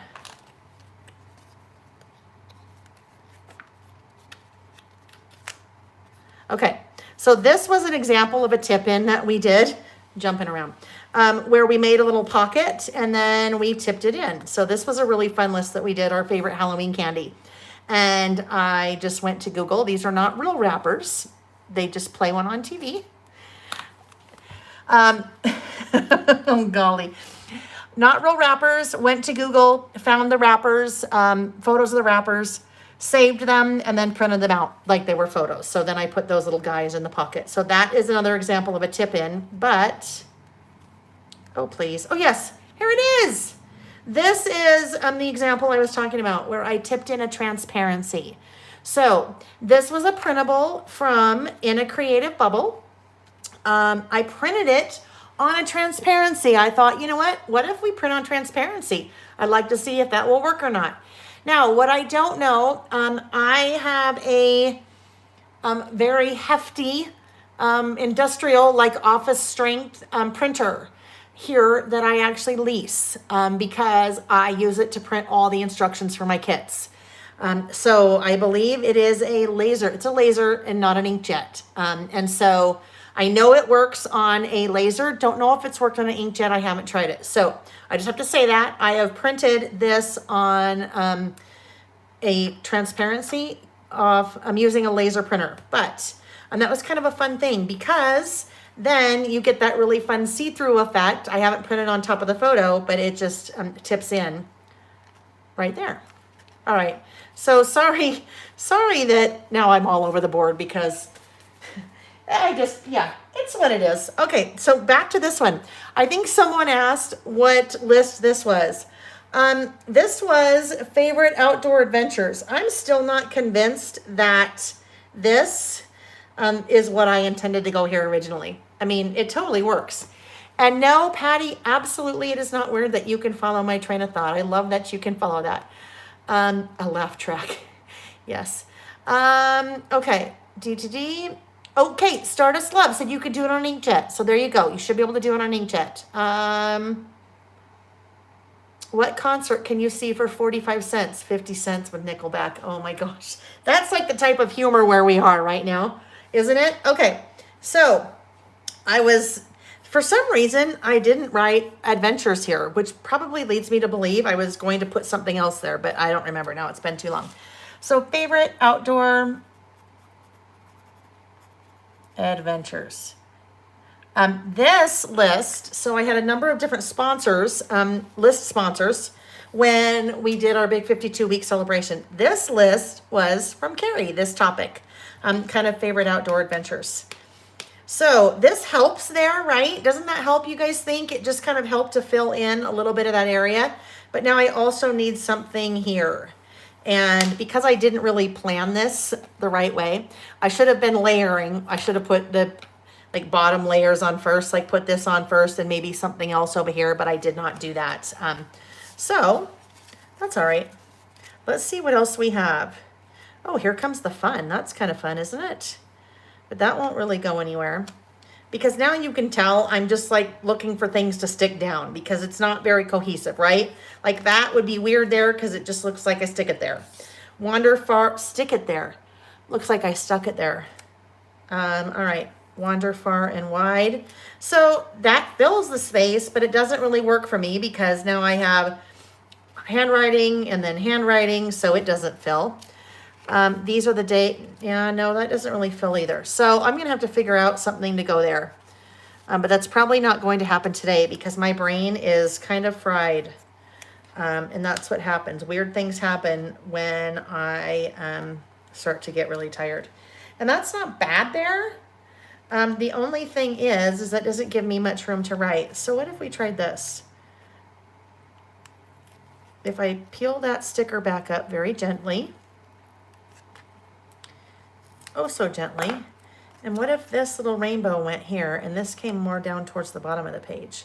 Or we could just not have it there at all and that goes there. I actually think I like that better. So, sorry, adventurous adjective. You are out and rainbow is in. Image, no words. Yep, I agree. If that's what we're talking about still. Palm frond grounded the paint. Put one of her vellum pieces. One vellum piece right there. Yeah, is that what we're thinking? There's other palm fronds. Ooh, yeah, no. I just don't think that it will. I mean, I can kind of try to shove it under here just so we can get a feel. Yeah, I didn't tell you what's happening right now. Lael is tapped out, creativity-wise. So this is, I'll just sit here and continue to spin and move those things around. So I think we are going to call this list, and sometimes it's what we have to do, right? Sometimes we just have to come back to it. And usually what happens when I do that is I'll put something away and then I will come back the next day and then it just falls together. So that is probably what will happen.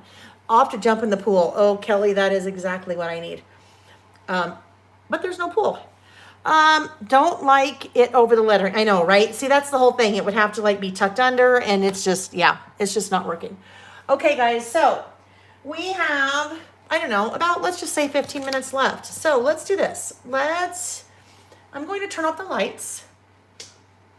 And, oh goodness, those are so hot. Because those lights have been on, those studio lights have been on for like 10 hours. I think what I forgot to do, I think I forgot to turn them off during our hour break. I'm sure they would have appreciated it if I turned them off. All right, so let's turn those off. That's also why it's so hot. Okay, so just be kind to Lael because she's been sweaty all day. Just be kind. I am going to, I need to unplug the power.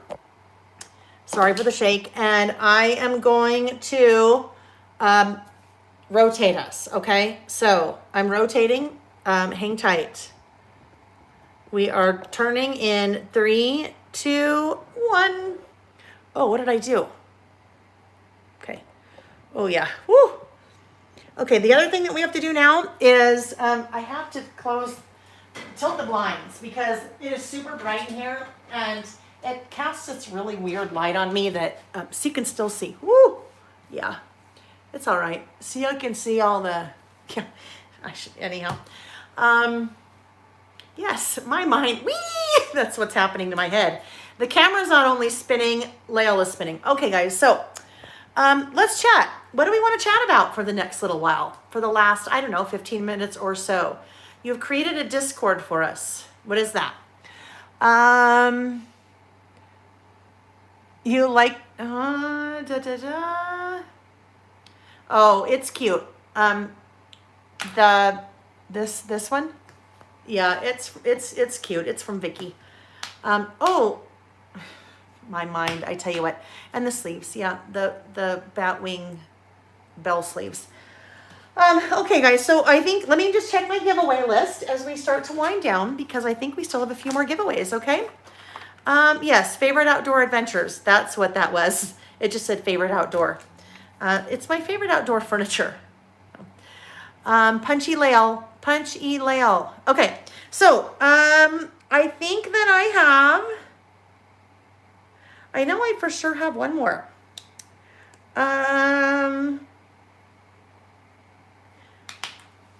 This is, and you've seen me pull this out now.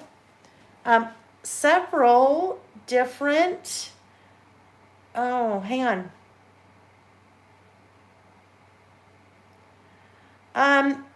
Okay, now, according to my list, I think have I given 2 of these away yet? Oh, I did. I gave to Terry, and I gave to, sorry, I'm just looking because I don't want to mess up because I think they're probably gone. All right, not one of those anymore. Because I think they're gone. And so I've already given the 2 away that PK had, or were there 3? I don't remember. Okay, here's the deal. There might have been 3. My little list got all discombobulated with arrows and things. So there might have been 3. Let's do this. If there were 3 and I think that there were only 2, then next Saturday, I will give away the 3rd one. I just don't remember because I kind of moved some things around. But I think, so we had Elise, I know. Oh, wait. Okay, hold on. Elise won the best friends. Terry won the getaway. I think I've only given it away one time, you guys. Nope, Carolyn Phillips. Don't mind me. If there is another one, because I think there were 3, but I'm not sure. Nope, I think there's 3. I'm going to do another one right now. And if there aren't, then whoever wins, you'll just work with me and I'll give you, you'll end up with another kit, okay? Because I'm pretty sure I have 3. 3 that she gave. So let's rewind back to this. Another one of the getaway project kits. So getaway project kit, and I'm just going to scroll. You guys have been saying lots of thank yous, so I'm just going to scroll and I'll find. But this kit is all the product that you need to put the kit together, the color step-by-step instructions, and the 3-hour video class where I make it with you. And those 3, whatever, were courtesy of PK. She ordered a bunch and then donated back to me, which was so nice to give away. So here we go. Yes, I just saw somebody say, if it is not the, if it is not, was it going to be in the comments? All right, this is what we're going to do because now I have no clue. We're going to do 2 right now. We are doing the getaway, and then we are also going to do, in honor of Disneyland opening yesterday, we were talking about that earlier, I have a mini book kit that is kind of like that, but for Disneyland. So this is what we're doing. We'll do you guys get to decide. Do you want me right now, in the comments, in the chat, do you guys want me to do getaway or do you want me to do Disneyland? And then the other one I will do for people that leave a comment after the fact when the video is over. What would you guys love to do? I mean, love to do. Do you want to do Disney or do you want to do getaway here? I'm just watching the comments. Getaway, Disney, getaway, Disney. We're back and forth. Getaway, getaway. Okay, this is what I'm going to do. I'm going to do getaway. As things come through, I think I'm seeing a few more getaways. So we'll do getaway here. And then when we're done, in the comments section of the video, then we'll also do a Disney one. All right, so hopefully that gets me all on track. So for getaway, now that you guys have been commenting, that's what I'm going to do. We're chatting. I'm now going to scroll up. Okay, I'm scrolling up. I gotta share the love, right? I'm scrolling up. Okay, here we go. Ready? Let me get to the end and stop. This is Rich Lovem. Rich Lovem, Richluvem. Rich Lovem, if you are still here, you have the Getaway mini book kit. Rich Lovem. So, shoot me an email at lailbymail@gmail.com with your address. And I will send you your prize. All right, guys. So, let's just do a quick recap. National Scrapbook Day happens once a year. It's fun, right? It's fun because look we all get to hang out together and craft and chit chat and talk about inks and stamps and swatching and all different kinds of things. Traveler's notebooks. So we'll do this again next year. We will, though, at some point do another all-dayer again. We did one in March. We did one in May. So we will do another all-dayer again. I just don't know when. So stay tuned for that. But we will keep on doing our Saturdays. There were a number of giveaways that I did during the chat. And you, if you won, you were probably here for those because I scrolled up on the comments from the chat. But there are also more giveaways that will happen in the comments of the video. So after we're done, there are 2 videos that we've done. You can leave comments on both. And at this point, I'm not even going to tell you what you comment. You can comment whatever you want on the video. So once we're done, thumbs up. If you can thumbs up now, that would be awesome. But at some point before next week, go leave a comment on the video. Even if you don't want to win, just let me know that you're here. And say, hi, liked it, didn't like it, would love to see you do this instead, or next time, could we, whatever. And then I'll pull some of those giveaways for next week. So we have, oh my gosh, all different kinds of things written down on my list that I won't recount now because I can't do it. I'm too tired. All right, friends. So it is 5:46, and I think what I'm going to do, I think I'm going to call it a day. We are a little bit early, but my mind is, it's gone. So unless I should say, if anyone has any questions that I missed, you guys, if anyone had drink time, I know, right? Drink time and put up my feet time and change my clothes time. If anybody has any questions that I missed, and at 5. Okay, next year and at 5. If you have any questions, I'm just trying to read as I talk. If you have any questions that I missed, ask away. And if not, then it will be relax time. I know. I don't know where Nick is. I think the air conditioner's on now. All right, guys. Thank you. Thanks for joining today. And also remember, lots of links in the description of the video. So if you need something, if you saw something I used, some of the things I have on my website, other things, scrapbook.com. If you're buying from scrapbook.com, I would love it if you would just go through one of the scrapbook.com links I have. Even if you're looking for something else at scrapbook.com, then I get a little bit of kickback from scrapbook.com, which is very helpful for me because it helps me to keep doing things that we do.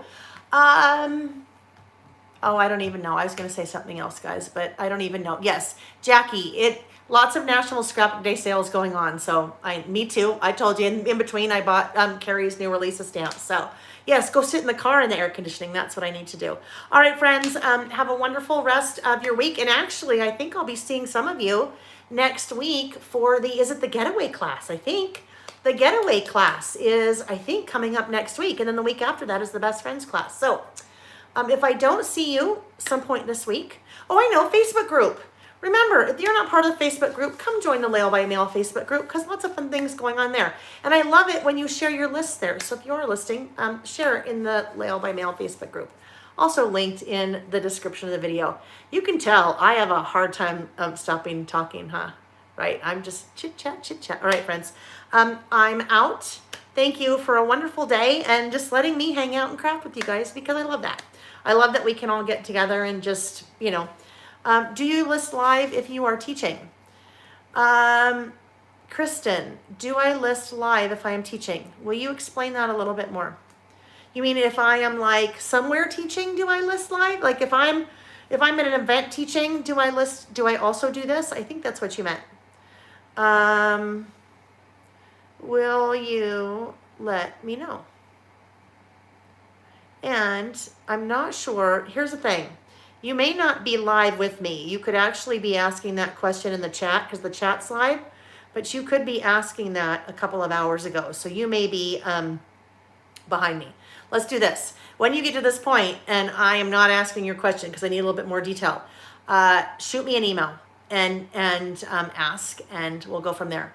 What you may be asking is, if I am somewhere teaching live, do I also do a listing live? I can't do a listing live. I usually, if I'm gone, will do like a pre-recorded, but it's still fun. I think that's what you meant, but if not, anyhow. All right, guys. I think that is, I think next week, best friends. It's in my calendar, so it's one of them, right? All right, good night, you guys. Be safe. Have a wonderful rest of your week, and I hope to see you next Saturday if I don't see you before then. All right, take care.